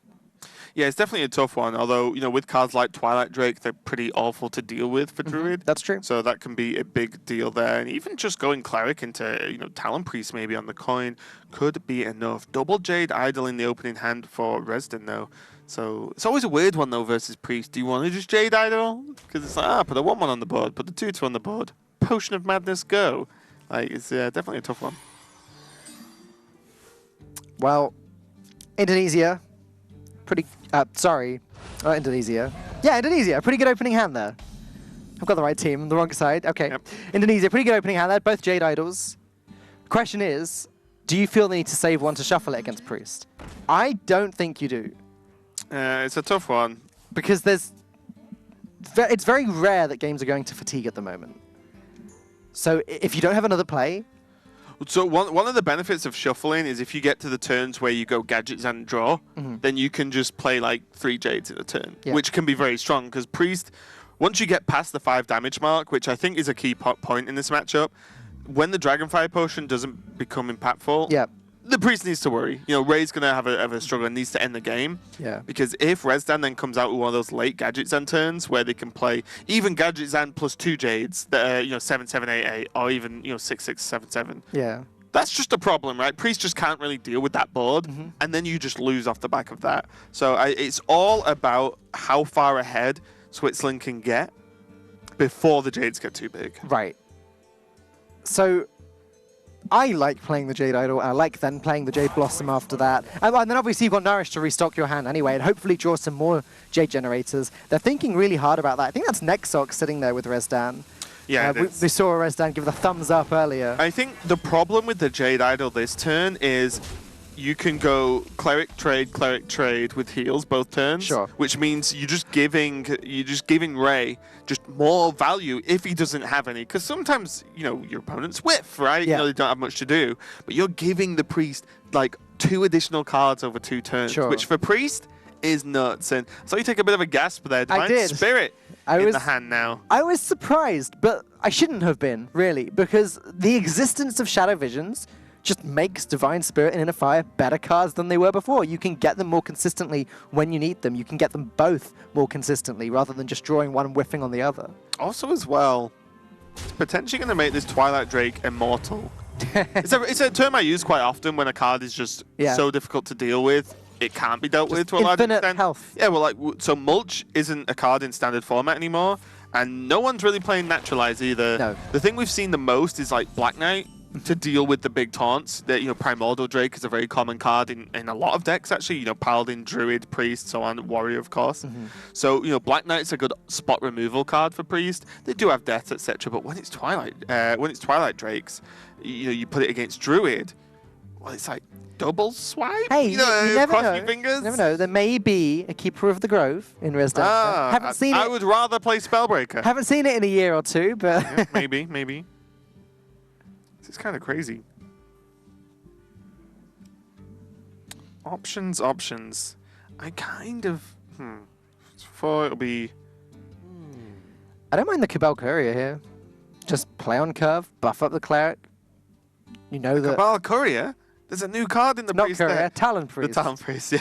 One of the Cabals. Winding you up. One of the Cabals. Yeah, Talon Priest seems okay. It kind of fishes for swipe a little bit as well. Historian does replace the card itself into the hand, which means the size of the Twilight Drake next turn will grow as opposed to go 1 less. Right. Or even itself out if you play 1 card, draw 1 card. Yeah. This is looking pretty okay. I think this is fine as well. You do kill the 2/2 eventually next turn with this play as well. So, because what you got to think about, if this Divine Spirit, I'm going to take a wild stab in the dark at this Inner Fire. Yeah, that seems like a pretty good assumption to make. You know, this is high level caster knowledge here. There's probably Inner Fire. It'd be so funny if there's not now. So if you look at the hand, Twilight Drake into Talon Priest, Divine Favor, into Spirit. Shadow Visions, Divine Spirit. whatever. Because Divine Favor is not a priest card either. This is what you do when you start calling Cabal Courier cards into Divine Spirit. And then Shadow Visions for the Inner Fire. Yeah. That equals a large amount of damage that just can't be dealt with unless there is, as you mentioned, just a silence somehow. Which there won't be. I'll never say never. So it's just really taunts that Ray would have to worry about at that point. But that is quite a long way away. There's a little bit that needs to go right before he can pull that off. Yep. Jade Spirit does help a little bit there, going wide. Yeah, and he's picked up the Innovate now. So next turn there's the potential of Nourish, Innovate, and Wrath or whatever. Second Jade Blossom maybe? Second Twilight. Oh my Drake, goodness. wow. I think Ray has a plan here. I don't think it's too different to the plan that you were just describing. I could just get him. Because then you've got to think as well, think about the taunts. Outside of Primordial Drake, the taunts are quite easily dealt with Dragon Priest. They have Shadowwood Pain, the Behemoths. And yeah, there might be a Druid of the Claw, but you just punch through it and don't really care. Especially when you can follow up later on with a second Drake. Yeah. That's kind of crazy. I mean, we were saying earlier Priest would struggle, but as I said, Silence Priest doesn't struggle in this matchup, and it looks like Ray has just enough Silence Priest things to pull ahead. And the right things. If you had silence in this, it wouldn't work very well with the Twilight Drake. Right. But the But yeah, this is looking kind of Divine Spirit in a fire being the important part. There's a Wrath. So now with Swipe, this board is probably actually going to be dealt with. And that's really good for But the Red Stand. second Twilight Drake means that he's probably okay with it. He's just Yeah. like, okay, swipe and trade everything in. Twilight Drake again. So in Resdan's position, you have to just clear everything, I think. You don't want the Priest to draw any more cards. Then again, he already has... No, you don't want the Priest to draw Approximately any more cards. 1,000 cards. Approximately 1,000, yeah. Don't want to make that 1,001.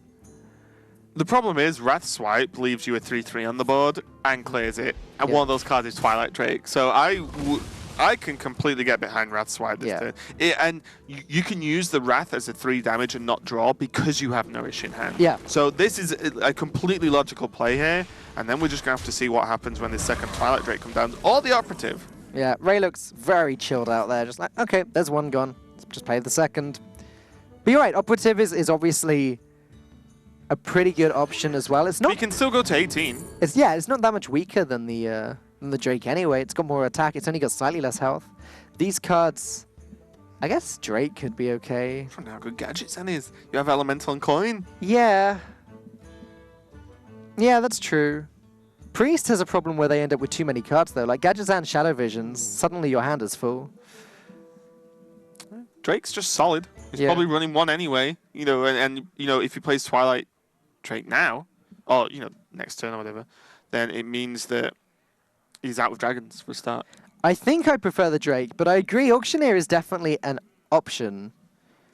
You've just seen Swipe and a Wrath as well, so the Yeah. Auctioneer's like got a reasonable chance to live. So yeah, I guess you just start with next turn, just Auctioneer coin, see what happens, and then it doesn't matter too much if it dies. You're talking me round. You're talking me round. Could also use Drake to guard the Twilight Drake afterwards. There you go. So you can go Twilight Drake next turn, start buffing it, and then just drop the Primordial Drake in front of it. I much prefer this, yeah. Oh, well, this Nourish is going to be maybe even the tipping point of this game. It's the game might be won or lost off the back of this one. Resdan just wishes that Nourish was actually a Gadgets and Auctioneer, because Auctioneer double Innovate would have been a pretty good way of starting a turn. This is fine, though. Innovate Jade Spirit or double Innovate Jade Behemoth. Gonna go with the Spirit.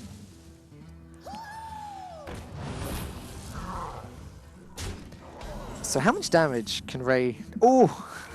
Holy moly. Radiant Elemental, Powered Shield, Divine Spirit, Shadow Visions. With the coin, you can play all of that. Well, you can actually Radiant Elemental, Talon Priest, Powered Shield, Divine Spirit, and just... can he still coin the Shadow Visions? He's not going to go for it. He's going to just wait. No reason he wants the big boy play of the Drake, because the Drake's going to have more health. Ooh. I doubt there's a second Divine Spirit in this deck. I don't... You just can't find space for it, can you? I don't know. Depends. He might just be cutting like Potion of Madness, for example. Sure. You know, I'm not sure. There is space. Look at that, 13 though. You can just OTK next turn. There's going to be a taunt in the way. There's one of two taunts in the way. I'm pretty sure that... which one does Resdan go for? How under pressure does he feel? Because if he feels like he's under pressure, he goes with this option, the Drake. Also, this doesn't die to Powered. Exactly. Pain, sorry. That's what I mean. It's got 4 attack and it's against a priest. There's that one out of the way. Swear jar for fun. Join the club. Okay. Yeah, that's well and truly in the way, that one. Jade Behemoth would have just probably died to Shadow and Pain, although as we can see, there isn't one in the hand. Powered Shield is a reasonable start here, just in case there's anything to go by. 1 mana off his own Drake is kind of annoying for him, though. I like the idea of starting with the Radiant Elemental. I mean, let's be honest, you can still do the massive Twilight Drake play. Yeah. You put it to like 20-something health. Oh look, there it is. Got him. You can still do this. How does the Druid kill the Drake?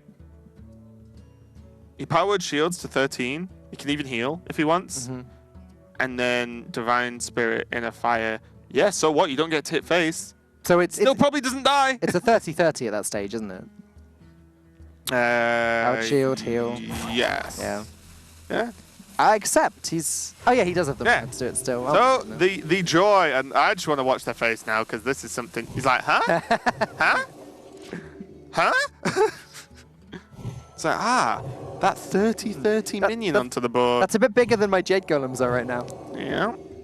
Look at Ray. Ray's just loving life, and I don't blame him. Whenever you build your own 30-30, second Drake is huge. You know, the one-off big game hunter would be pretty frustrating for Ray here. That would be so sick.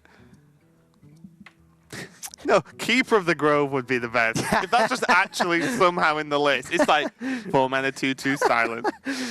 4 mana, deal 25 damage to a minion. No, just play it with Fandral as well, so you get the silence and the kill. Wow. Wow. I don't know if that's better than just 4 mana, deal 25 damage. Rezdan does look pretty chilled, though. He's not, like, panicking or anything. Either he's just holding himself together really well, or he's got a plan.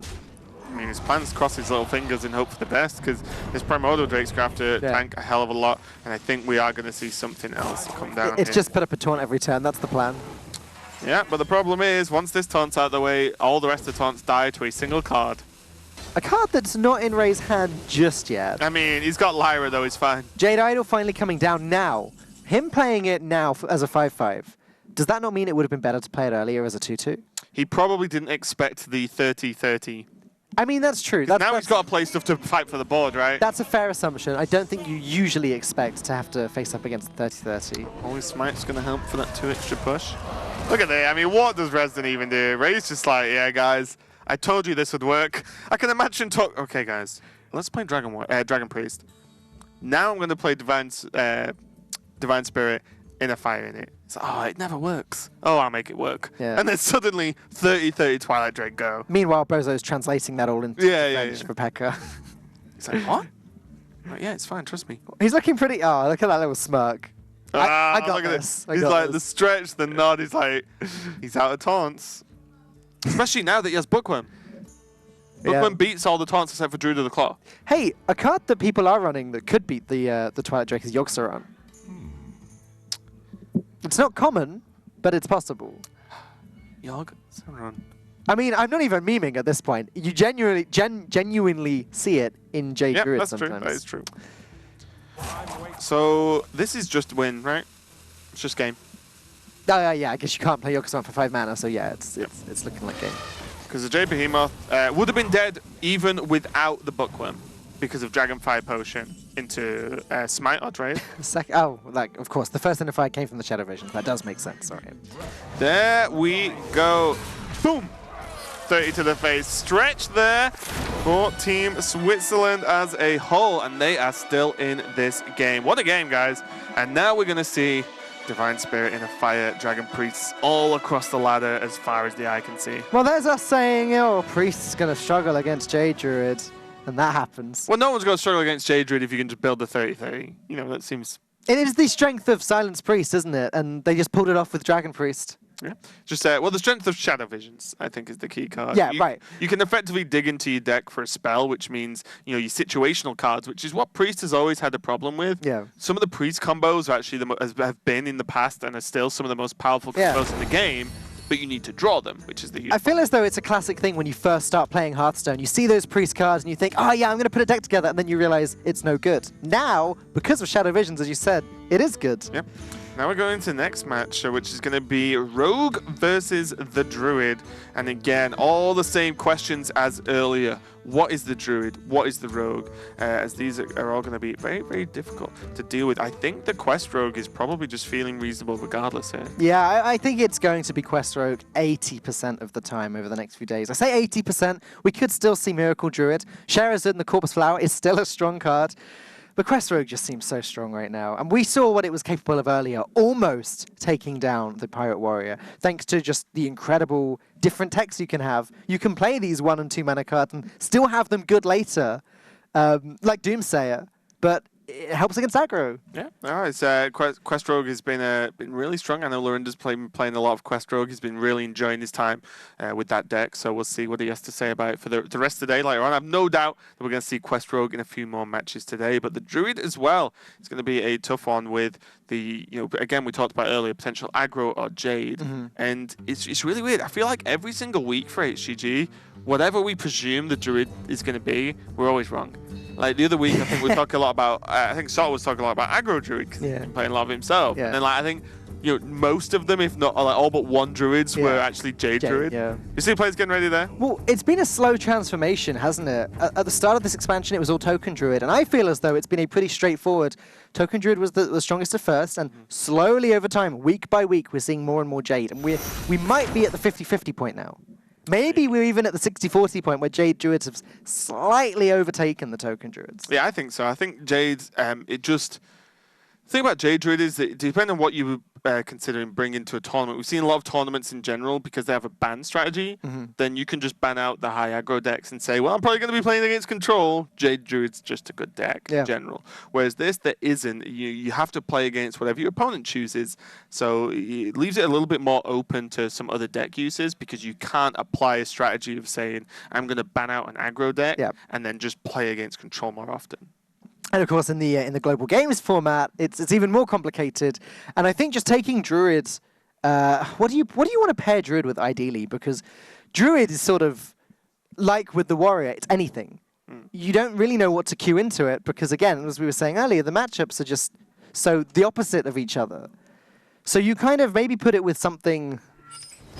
Put it with something steady, probably. Maybe even something like Warlock, but okay. Okay, we've got a completely different matchup. We have the aggro Druid now versus the Miracle Rogue, even with the Arcane Giants as well. So this list became really, really popular from Cross and Casey, and Eloise got really high on Legend with it early in the rotation, whereas that had Arcane Giants in it. Then players like Zyrez were bringing more like Leroy, a more aggressive list as well. With I think he ran like Sinister Strike as well, or Shiv, to just go faster and try and kill their opponent quick. But it looks like Team Indonesia here are actually just going to play the original list. And there is the Corpus Flower himself that I mentioned earlier, already in the opening hand, which is always what you like to see. However, Token Druid is a very fast deck, and I'm not entirely sure how Liga Game Joth is going to keep up with this. Yeah, a big Van Cleef is one of the ways, if you can actually pull it off, if there's a backstab drawn in very quickly. Oh, yeah. SI7 Agent will do some work if it's coin SI next turn to just deal with one of the minions, and then put a 3-3 on the board to start battling back. But yes, it is going to be reasonably difficult, I feel. The real killer card in the Token Druid deck, I think, is Mark of the Lotus. If Switzerland had that in their hand, then they could next turn just play Bloodcell Corsair, play Mark of the Lotus, and they've got a bunch of 2-2s, 2-3s, whatever. But there is no Mark of the Lotus right now, so there's no way of dodging things like SI7 Agent just yet. Yeah, I think Mark of the Lotus is actually one of the highest win rate cards in the deck. If you have it in your opening hand, your win rate's like really high compared to a lot of other opening hands. That's no surprise. Yeah, exactly. And also, if you just draw it early on as well and have minions, obviously it's going to work out really well. Just being a 1 mana plus 1/1 to everything is actually just an insane card. Bozo looking pretty happy with this at the moment. SI7 Agent is going to come down here, deal with the Firefly. Wait. Oh. That scared me for a second there. I don't think that's the right play, Raven. I know you like going face. A tendency for hunters and fireballs and things, but no, I think I liked the trait there. And now the SI7 Agent is actually, battling for this board pretty well here. Does effectively clear the board on its own over time, as there are no buffs in Bozo's hand either. But Raven into Corsair could come out. Feels maybe a little bit wasteful, so he's going to go for the Egg Napper here. Again, you mentioned it earlier. Corsair will pull out patches and then has a potential of being a charge with a buff on the same turn, which is very, very powerful indeed. And you can remove the weapon charge. Now, you mentioned earlier a big Edwin Van Cleef can be pretty good against this deck, and it's actually possible this turn. I think you do it. Prep, sap, get rid of the Egg Napper, play Edwin. Yeah, I like it. Yep, not the biggest Van Cleef in the world, but definitely big enough to cause Bozo some headaches here. Because how does the Druid deal with this, right? I wouldn't even mind the trade. Yeah, there you go. He's got 1 minion. How does he deal 5 in additional damage? It's going to be very difficult. Okay, that's almost a Mark of the Lotus. It does the same thing if Bozo wants to play Corsair, obviously Patches, Enchanted Raven, and Power of the Wild. It's the play, is it? Yeah. Yep. I think it has to be. You have to just put as much on the board as possible here. And then actually curving into Living Mana is pretty good. You're dealing, as the Token Druid, Bozo is dealing more damage than the Miracle Rogue's Edwin is. Yeah, at this moment in time, Bozo can just race him anyway. The frustration will be Edwin can just get multiple value trades. And the benefit here for Bozo is that he can, if the board is somehow magically cleared, there can just be living mana to help refill, or you could just go Egg Napper Hero Power, or more than likely Egg Napper whatever you drew next turn anyway, right? Because you can probably fit it in. The curve of this deck is very, very low. Okay, League of Game Joth not opting to drop the Corpse Flower just yet, deciding he actually needs to have a method to deal with this board. Yep, also as well, this means the Sharazin can drop next turn. Oh, Wow, that's a good we've card. been talking about Mark of the Lotus, and I think this kind of proves our point. Egg Napper into Mark of the Lotus seems pretty good. I guess Bozo could just trade his board and play Living Mana, and then the following turn play Mark of the Lotus. I think I like it But now, though. I like this it is now, instant too. damage. Like, why choose to trade away your board when you can let League of Game Joth deal with your board, then play Living Mana? Yeah, it's going to kill off the Edwin, which I do like overall. You can actually take full value trades this turn, and then even Fan of Knives, right? It kills the Squire. If there's a dagger trade into the Egg Napper, fine, but then your opponent takes 4 damage anyway, Yeah. and you spawn 2 1/1s. You know, you're probably okay with the outcome even if you double trade here. Yeah, I agree with the double And trade. it's not like he has Savage Draw in hand. It's better against Fan of Knives as well, because if you don't double trade here, you're letting Indonesia trade into the Egg Napper, then Fan of Knives, which would be worse. All right, I just think interesting. Okay, so he's gone slightly more aggressive, which is, I guess, if there's a full clear, you just live in mana and go aggressive again. But I just feel like because there's no buffs, there's no Savage Raw, Yeah. you can actually afford to just trade this one turn maybe and then go. Guess he's playing to his outs. He's deciding that the longer this game goes, the better the Miracle Rogue's chance. Okay, Feral Rage and Druid of the Claw both looking interesting. Armor Gain and Taunt. Even Charge just to get rid of one of these minions really quickly. Can even coin it out this turn. Yeah. I think, although I looked at Feral Rage straight away, I think Druid of the Claw ends up being better. I think so too. Do you taunt it out? Do you coin it out and taunt it this turn? I think so. Because realistically, you just eat the 2/3 attack minions, right? Yep. Most of the time. Yep. Unless there's another buff. Though that's unlikely. We've seen a Power of the World. We've seen a Mark of the Lotus. Mark of your Siraj would be pretty painful Yeah. if that was in Bozo's hand for the Druid of the Claw. I think you can even kill the 3/4, right? Yeah, but... okay, yeah. Oh. I like this. Mark of your Siraj on the Egg Napper would have just been a straight-up trade against Sure. the... Egg Napper's not a beast, is it? It's not a beast. Right. But it Yeah. Still, I was just thinking, like, does he draw the card? I was like, no, I don't think it's a beast. Innovate's pretty good here. Trade away the Raptor, Hero Power, Innovate, Living Mana. You have to do it the other way, right? Living Mana doesn't use Innovate mana. No, Fine. but you can still Hero Power, Innovate, Living Mana, or Living Mana. It doesn't matter either way. Or you could just trade, play the Living Mana, and save Innovate for the Savage Raw top deck. Sure, that's true. You're probably okay trading, right? You know 2 of those cards in your opponent's hand are Pels. Yeah. There's another card that they've held on to for quite a while. Probably isn't Fan of Knives. You've already seen a prep as well. There would have to be like double Fan to really blow you out this turn. So the question is, what cards in your deck are you saving Innovate for? So the Savage Raw, as I said, another Power of the Wild. Yep, Obviously, Power you of the can play Mark of the Lotus without needing the Innovate next turn. So that's even just another minion. You know, just to pile on more pressure. But yeah, it's gonna go for the hero power as well. not doing it that way around. Okay. Innovate first. And Yeah, sure. it doesn't matter either really way. change anything. But we did see sequencing can change things when we saw the coin misplay. We did. In the first game of the day. So just thinking about taking a little time, thinking about the sequencing is very, very important. And now you see the power of Living Mana. It's not that a 2/2 is a strong card. It's not even necessarily that this many 2/2s are strong on a board at any given time. It's one card that fills the board with 2/2s. Like, that's the power. It's one card. There is no combo required. One card, put a lot of pressure. Indonesia can stall one turn with Patches and a Razor Petal to get rid of a 2/2. Yep. That just keeps him alive. Oh no, he was alive anyway, because Bozo wouldn't have had the mana to hero power. Yep. Oh, I think that was a fist pump. Oh. Your favorite card, Falcon? Not my I've favorite heard card, but I Is do it your think favorite card in this deck? I think it's good in the deck. I wouldn't say it's my favorite card in the deck. I actually cut one recently. I was running 2 before, but I think it's strong. Sucks when your opponent plays Volcano. Otherwise, it's pretty strong. It's definitely strong when it puts, definitely strong when it's a backup plan that if all your 2/2s die for some reason, you slam an 8/8 onto the board. I did learn that innovating it out on turn 1's pretty good too. An 8/8 on turn 1 Innovate. probably good. The play was actually innovate, bit of Tide Hydra, coin, Bloodcell Corsair patches. That was Seems the like actual a play. reasonable turn. But more importantly, this is pretty reasonable here for Bozo as they do even it up.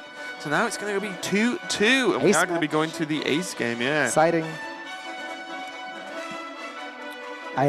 Looking super happy. I don't recall who the ace players were for this series. Me neither. We can check it out. We're very focused on the early games But and the classes. it's exciting. The last 2 players from Indonesia bringing it back. This could be the beginning of a reverse sweep. Yeah, it really could. I mean, that game was pretty one-sided.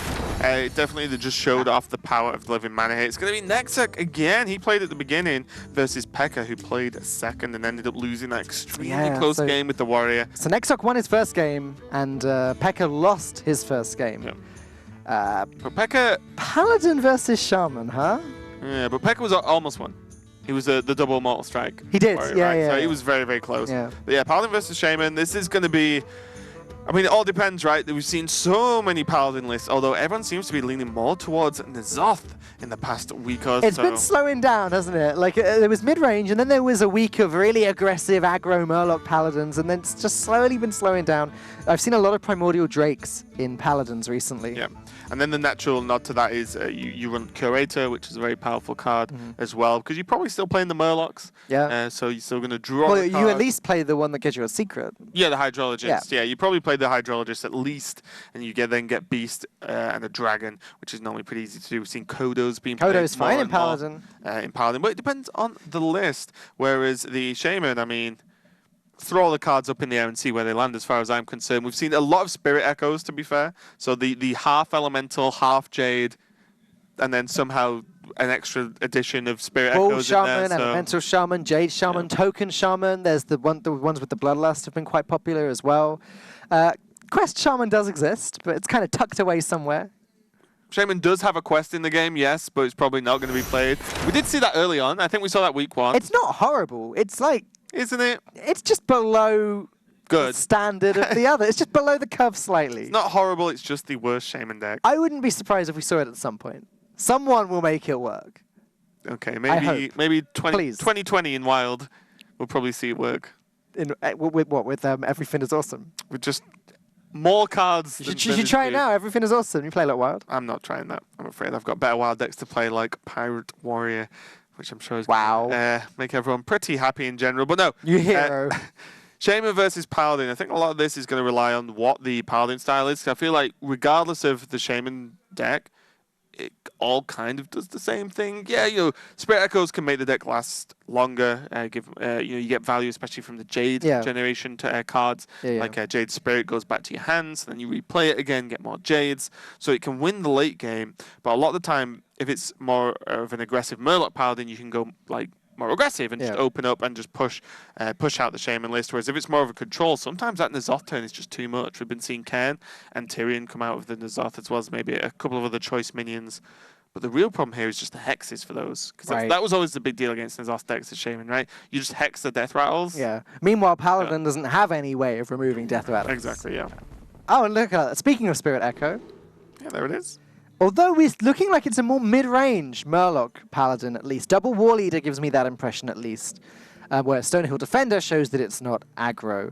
Spirit Echo has been seeing a lot of play for the last few weeks. Didn't see any play in the first couple, I think, but it's been picking up more recently. It's just sort of like a slower, cheaper Echo of Medivh. Yeah, I think, and also what was really nice is that the death rattles can just cause issues for your opponent a lot of the time. Like, there are minions on the board, whereas Echo you can't do anything about, right? No. Like, the minions are there, Echo, done. Yeah. Whereas the death rattles, you can freeze them so they can't kill themselves. We saw a lot of the time, especially against Mage, just wouldn't play anything. Yeah. So it's just not even freeze the board, but just not play anything and say, well, you need these heals. We saw very often last week where Jinyus and Hot Springs were on the board with Echo. and they just couldn't be killed. Yeah, yeah. So we saw players use Volcano, for example, to actually clear off their own board, get the Spirit Echo cards back, and then replay them. Volcano, one of my favorite and least favorite cards in this set. Depends on which deck I'm playing at the time. Well, if you're doing the Volcano in or not. Yeah. Okay, so going into the last game of this series between Indonesia versus Switzerland, and Indonesia there rocking the Paladin. Very reasonable start. I've seen Pekka this time. Huh? Maybe he was Valera earlier. Oh yeah, we actually see seeing Pekka. Pekka. I do like Stonehill Defender in the open hand though. Yeah. Against a slower deck, even some aggressive decks actually. I just like the fact that you can play it early on and be like, what do I feel I need? I mean, the dream here for Nexok is that he gets the getaway Kodo from Hydrologist and then plays it with Stonehill Defender. Just grab an extra Tyrion, grab an extra Sunkeeper Tarim. It's when you start to see Jade Lightning on Hydrologist, then you're like, oh no, he can just replay it and get Kodo again? Yeah. What do I do? Yeah. It's a never-ending cycle. Pretty weak start for Pekka here, though it doesn't matter too much. Well, I think it does matter. Well, I don't know. I think the big key is I don't think this Shaman list really has a strong start no matter what happens, right? He's got Lightning Storm, which will deal with some of Nexok's early aggression. Depending on this list as well, if there's a Finger, then Volcano lines up very, very well versus Finger. We saw there's a Halazeel in Pekka's list, so it is very slow, and there's going to be a lot of healing for him. Nexok now got the choice between, I guess, Redemption or Getaway Kodo, really. Yep. Looks like it's the Kodo. Thrall's come. It's replaced. Pekka had a moment, but it's gone again. Yeah, a moment in the Starlight, and now he's just gone. But the Getaway Kodo was the pickup, as you said. It's going to be very, very nice, regardless of what's killed, as I mentioned, right? Yeah. If Hydrologist is killed in an awkward fashion to avoid the taunt, you just play it again and get another Kodo, and you're like, okay. Again, in this matchup, Getaway Kodo is good against everything. Yep. There are some matchups, like Pirate Warrior, where you'd prefer to get the Noble Sacrifice, but... There are ways you can play around Getaway Kodo as Shaman, though. Hex. Oh, yeah, that's Hex, true. kill the frog, and you're like, sweet. Get the frog back. Yeah, but then Nexok has an 0-1, a 0-mana 0-1 with Taunt.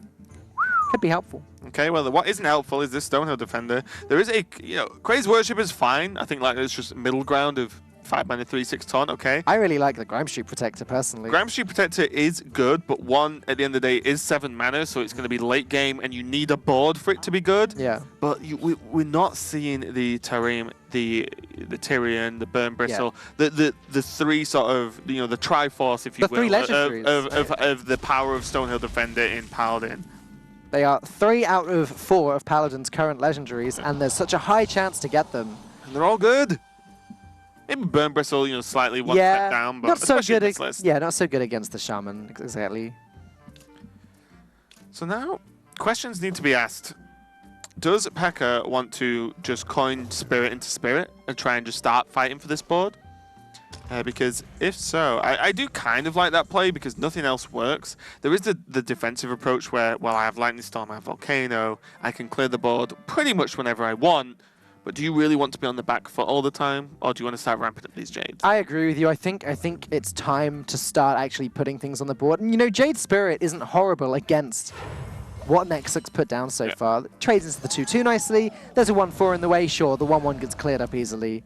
But it's not horrible, and the second Jade Spirit will be much better. Yeah, and I guess this could lean to a Jinyu next turn as well. My only worry about playing both Spirits, now that I think about it, is Spirit is one of the best cards for Echo. Sure. Because it's so cheap, and it can generate a 10/10. You know what I mean? Like, yeah. It's actually really powerful. So there is a consideration, but, that's going to be how far late, Yeah. You might not draw, you might play the whole game and not draw Spirit Echoes. And you can't just hold on to them forever. I mean, you've also got Jade Chieftain in hand. There's Aya in the deck. That's obviously great with Echo. Reasonable, I've heard, yeah.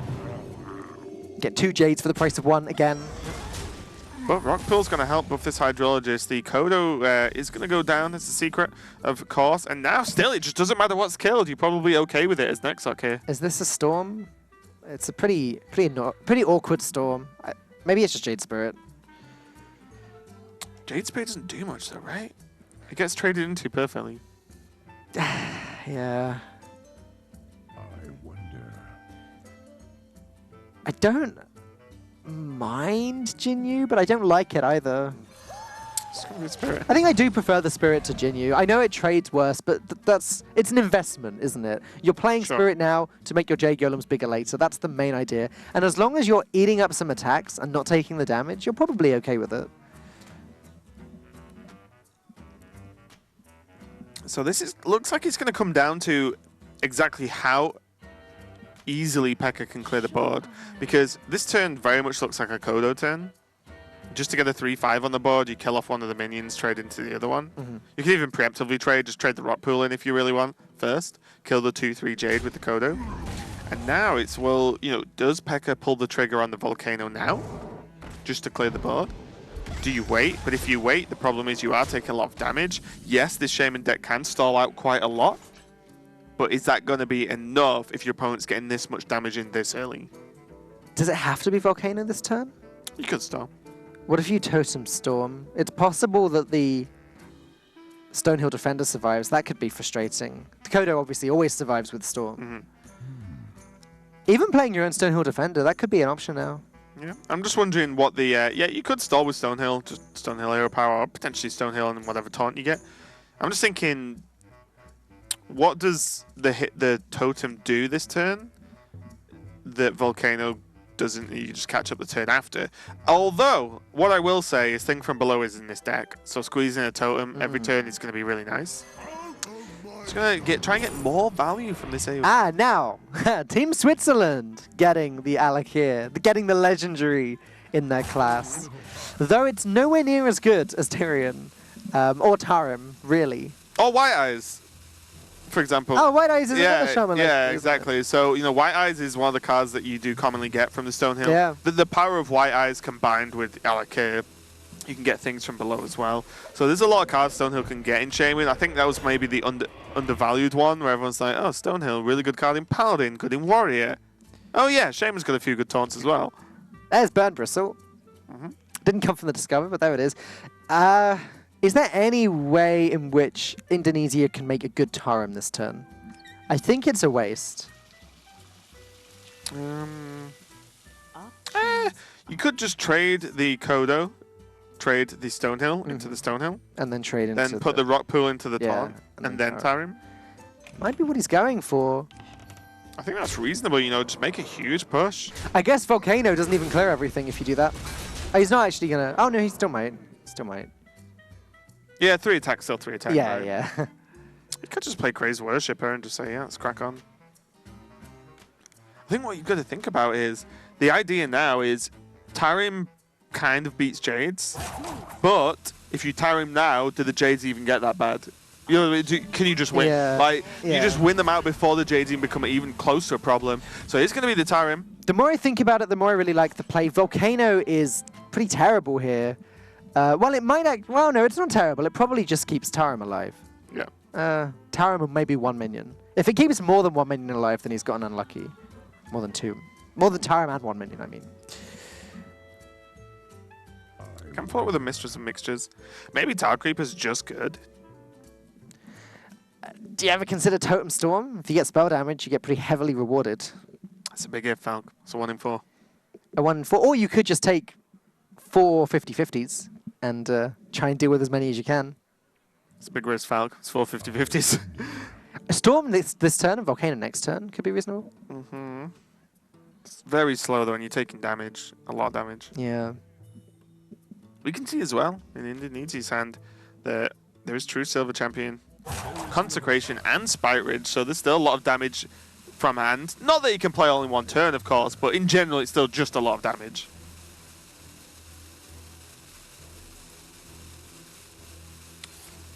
Okay, gonna go with Totem. Misses the spell damage. Goes with the Lightning Storm anyway.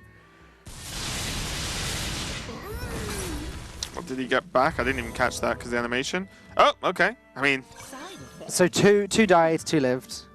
I think that's actually pretty good for Team Indonesia here. And they got Stonehill back. Well, So Stonehill's like, okay. as I called way back on turn 2, next up gets another chance for Tyrion. Another chance for another Tarim. And he's on the play with all this stuff on the board. Yeah, also as well. I'm looking at how good potentially the True Silver is this turn. I mean, Konk's fine as well. Konk into Wall Leader, maybe? Konk into Stonehill? It's looking pretty good. The heal's kind of annoying, and this is why you don't need to go too aggressive this turn as Nexoc, because your opponent's going to heal for 4 no matter what happens. So I do like just maybe playing the second Stonehill here. There's more of a hurry for Indonesia now than there was earlier because they have control at the moment of the situation. They want to... Oh my goodness. Nexoc terrible at rolling the Paladin. When Lord of the Arena is the best one you can get, that's probably not a very good discover. So saving the Consecrate for if the board gets a little bit wider. I'm just worrying what the board's going to get wider with. Yeah. Because the Jades are already bigger than Konk now, because they're at 3/3s, I believe. Right, right. Well, and then, yeah, totems, but meh. There may be inequality in the deck. That's true. That is true.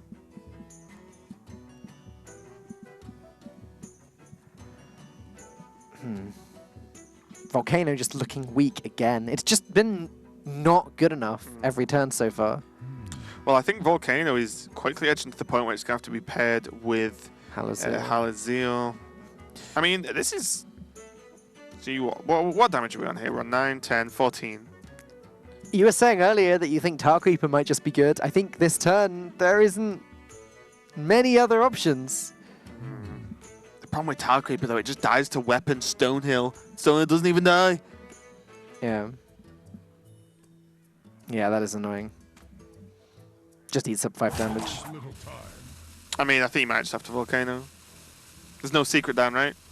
No. Just Volcano, call it a day, move on with your life next turn. This is just... this isn't tons of damage, but it's too much damage. That's the problem, right? It's 10 damage. Oh, I don't mind this. It's only 3/3, though. That's the problem. If only the Jades were a little bit bigger. Can Aldori make it a 1/3? Oh, great. Much of a threat. That is some value, that right there.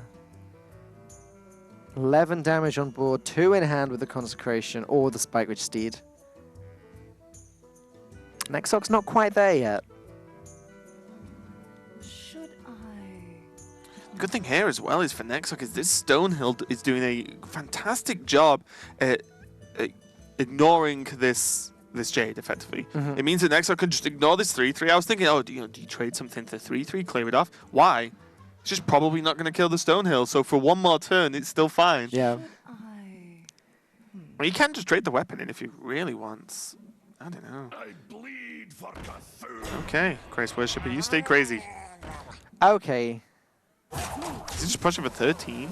Well, He goes into 3/3. Now he's choosing whether he uses the minion or the weapon. Yeah. well, here's the Volcano turn, I guess. Yep. It was going to happen though, right? And this is why you go for Jade Lightning last turn, because you think, okay, bigger Volcano. Oh, and there we go. That's the full board clear now. It wasn't quite a full board clear. I think it was 1 off before. Is there a way it cannot be a full clear? Yeah, if he Volcanoes now, there's 16 health on board, so one thing survives. If he plays Maelstrom first, It should. it always kills everything, because there's no way that there's no way his minion has well, I guess if he gets Cavaldir Raider, then something. Is that still in rotation? It's not, right? No, there's nothing. Then there's nothing. I think Cavaldir's out. Yeah. Oh. It was the same one as Quick Shot, right? Maelstroming last also works. And it's significantly better, actually, because you then keep your minion. There we go. Leaving it on 1. I mean, I always Maelstrom here, right? Yeah. I think Maelstrom mainly because Tar Creeper can take 3 damage for no reason. Whereas Tar Creeper's 5 health is actually a pain to deal with. Ah. Do you, Tar Creeper? Why do you want to Tar Creeper? Tell me, Volk. Explain. I want to put something on the board, and you know that Tar Creeper survives against that minion at least. Are you discriminating against 1/1 minions? I mean, Maelstrom puts something on the board, Falk. how does this end up being? What have you got against 1 minions? How does this end up being bad? Like, if he consecrates, great. What a waste of consecration. If he Spike Ridge Steeds, you hex it. Like 1 minions are people too, Falk. Can't just say they don't exist. Okay. Raven. Okay. you go back to your quest rogue now. Okay, we'll do. So Tar Creeper is going to be the choice. This does, again, like you said, if Conk happens, fine. If minions get played, sure, not a major problem. And also, there is the consideration that Halazil plus Maelstrom is something, as opposed to currently no other spells that can make Halazil worthwhile. That's true as well, yeah.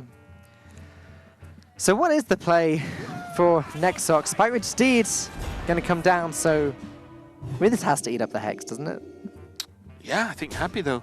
Yeah. Like for I think you are. For Nexarch, he's. Ooh. Oh, that's better. Wait, is it better? You get a 2-drop and a 4-drop.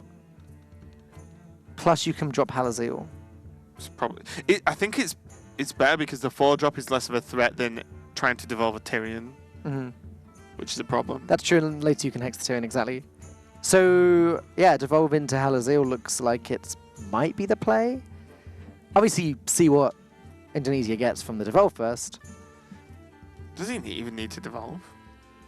It's 7 damage. He could just play Jinyu and Hero Power. Do you wanna have to deal with the Steed as well? That'll work. Okay. Zariel will give options for Nexarch in terms of the 1 potion he'll get. Only 1 though. I don't think Pekka minds. It's just a 3-2. Yeah. It's pretty irrelevant on the board at least. This board does not deal with Jinyu. Nexarch's going to be happy at picking up Tyrion, but then the Hex will come down. It's why it's important. Like Hex just ruins Tyrion. Suddenly, this game is starting to shift. Yeah, and this is what, we've still not seen Spirit Echoes. We've still not seen Hot Springs if they're in the deck. And I think the second there can be 1 Spirit Echoes, 1 strong Spirit Echoes turn, you're like, yeah, okay, game. Because look at this War Chief. Chieftain. If the Chieftain's played and Spirit Echoed on the same turn, that's a Jade and a Chieftain to play. Yeah. Another option for a getaway Kodo, and this, against the Shaman, you need as much value as you can possibly get. Do you mind getaway Kodoing Zarul, getting 2 more potions? Probably not. Seems reasonable to me. That can give you card draw. Or that. Sure. Just another big dude, right? Why Yeah. not? And if AoE comes down, you still get the Zyril, I think. Yeah, you'd have to trade in the Balfin. Didn't the Zyril came down first? They came down at the same time. I'm not sure how that works with Devolve. Yeah, I'm guessing it tracks the history, if that makes sense. In that case, yeah, the you're Craze right. Worshipper was down first, right? Yeah. Because it was on the board on its Yeah, own. Because it survived the volcano. Okay. Sure, we'll see. Yeah. I don't know. I honestly don't know how that works. And you see how much this game has gone back and forth. That thing from below on this late in the game is still 3 mana. Yeah. Like, that's how much that Pekka's not had a chance to hero power. Even though Pekka's turns haven't been that great, you're right. He's had to do something that hasn't been hero power. Yep. I guess no Hex Maelstrom. No, that's a huge waste. There's Tyrion. The real play there was rolling spell power. Of course. Because then suddenly Maelstrom plus Howlzeal is like, I mean, get him. obviously, if Pekka knew how to play the game, he'd have made that happen. Sure. But unfortunately, none of us have that much control. I wonder. There must be an idea to play Hex this turn. Yeah. There is a thought where you Hex the 6/5, And kill then, it. If the secret's Redemption or Kodo, you don't care. Yeah. You actually ahead, and then you can trade into the other minions as well. Are we doing But it? yeah, I mean, I actually, however much we can see Tyrion's in hand, Is he I gonna- don't blame him. This is a play that can actually win you the game here. Did he finish that turn? Well, you probably didn't see what. Oh, there you go. Did he make the attack? Okay, he got the attack as well. Yeah, don't blame him at all for that. I think, with our ultimate knowledge, we can see Tyrion in hand, and we're like, oh no, he just wasted Hex. And it just gets worse for Switzerland as well. Equality plus Consecrate is there, then Tyrion. Is there any reason you don't Equality Consecrate here? I don't think it's worse than Tyrion. What's the potion again? The stealth one, Ah, okay. if memory serves. It's been a while since I've seen it.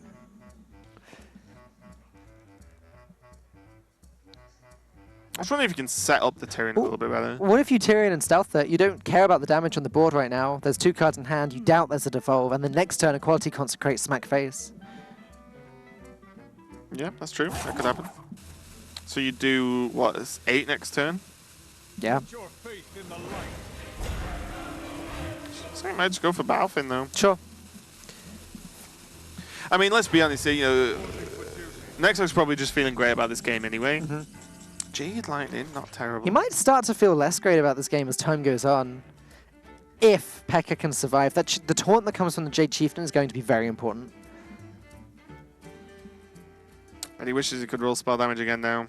That should be pretty nice. If he could ping with their 1-1. Yeah. Jade Lightning with spell damage trade into the Tyrion. Yeah. Get a value trade onto Hydrologist, trade into the 1-1 and say, well, you've got a weapon, but I've still got a board. Yeah. And then after that, you follow up with Chieftain.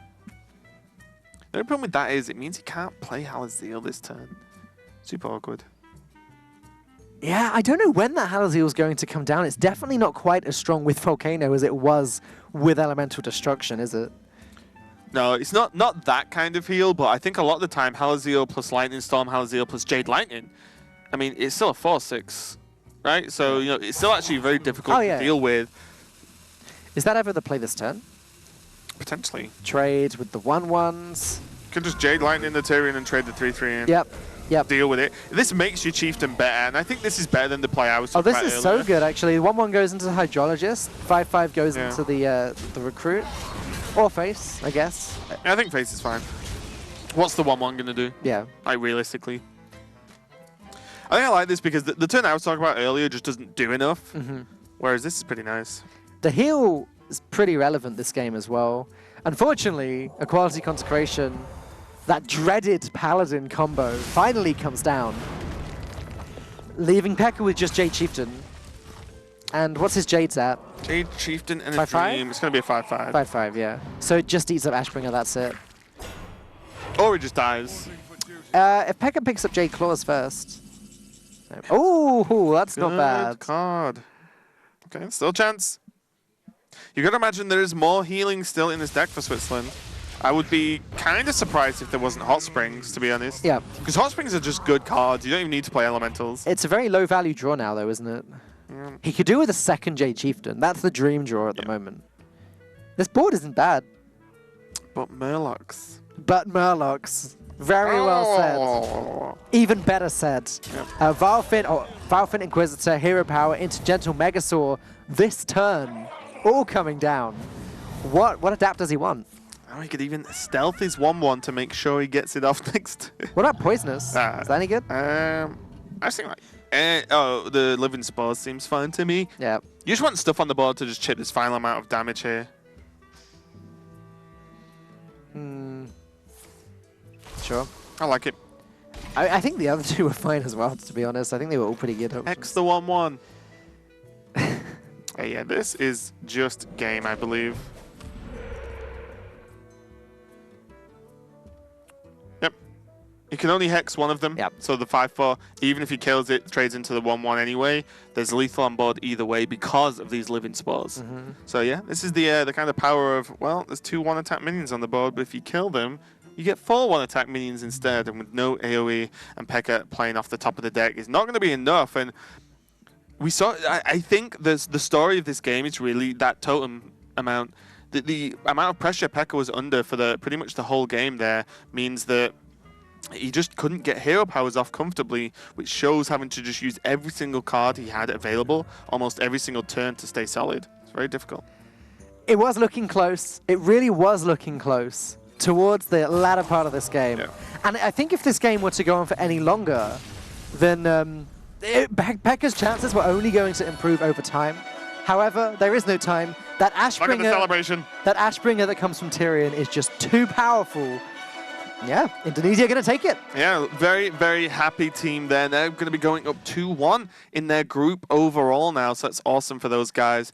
We saw them play pretty well, actually, and probably a couple of disappointing games, you know, especially the first one, for example, with the when we had Priest versus Mage. Yeah. That was just, well, I guess they won that one, actually, right? Yeah, they did. It was almost a reverse sweep from Switzerland. Yeah. It was just that last game. Pekka not quite able to get a win through. He's going to be feeling pretty sad about that. That's something that is unfortunate about the team tournaments. He's played twice. He's lost both of his games. He's going to feel bad about it. Yep. And his team are going to try and cheer him up, I'm sure, but it's not going to be a good feeling. We do see there where, you know, Nexarch and Team Indonesia probably just knew for a fact they were going to play against Shaman because the Warlock was the other class as well.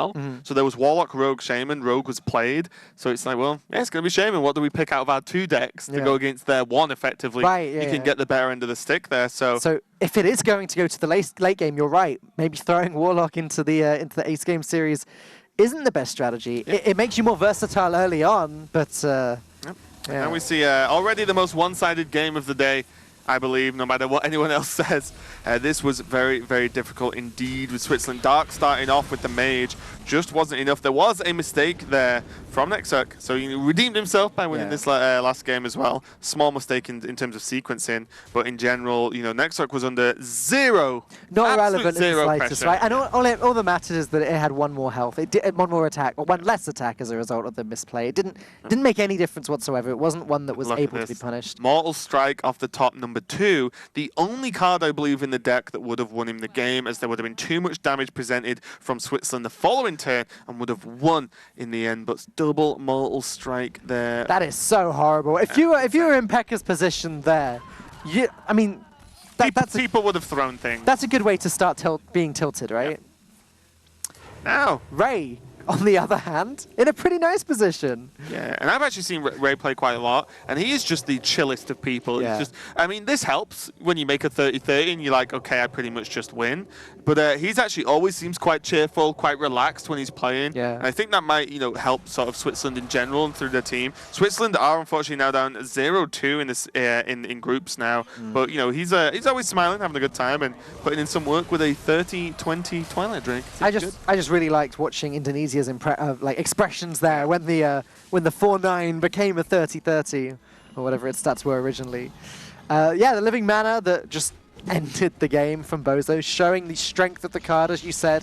It's not the fact that 1/2/2 is good, but just going from nothing on the board to having a full board In of a single stuff. card. That can get buffed as well. Even Mark of the Lotus with 1 mana is enough. Yep.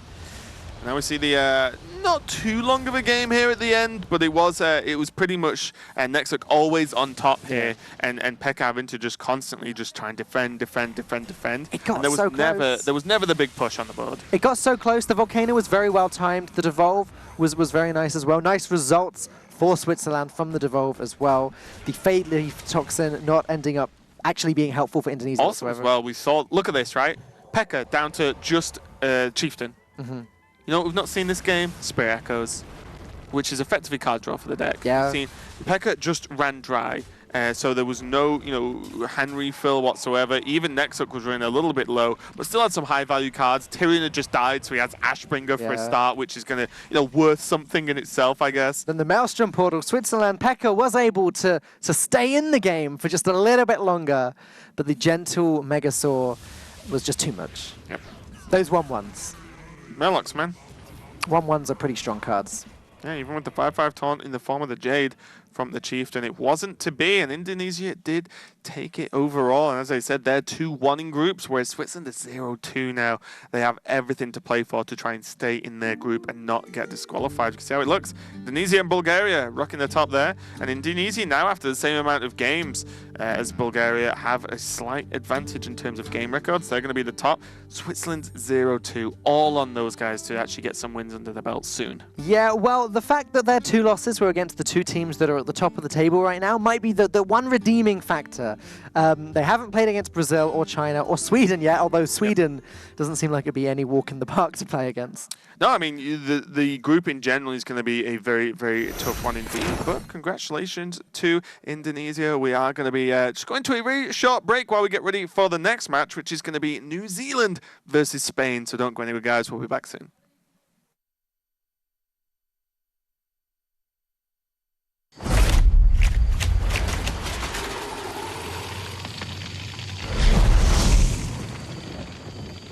We're almost there. Quiet down, everyone. This is not like any of our previous expeditions. This will be far more ambitious. We're stepping into a land of primordial wonder. Infused with astonishing elemental energies. The plant life here holds very unusual properties. So don't touch anything. And while you may be excited to see the local fauna, you might want to make sure they don't see you. Because their powers of adaptation are devastating.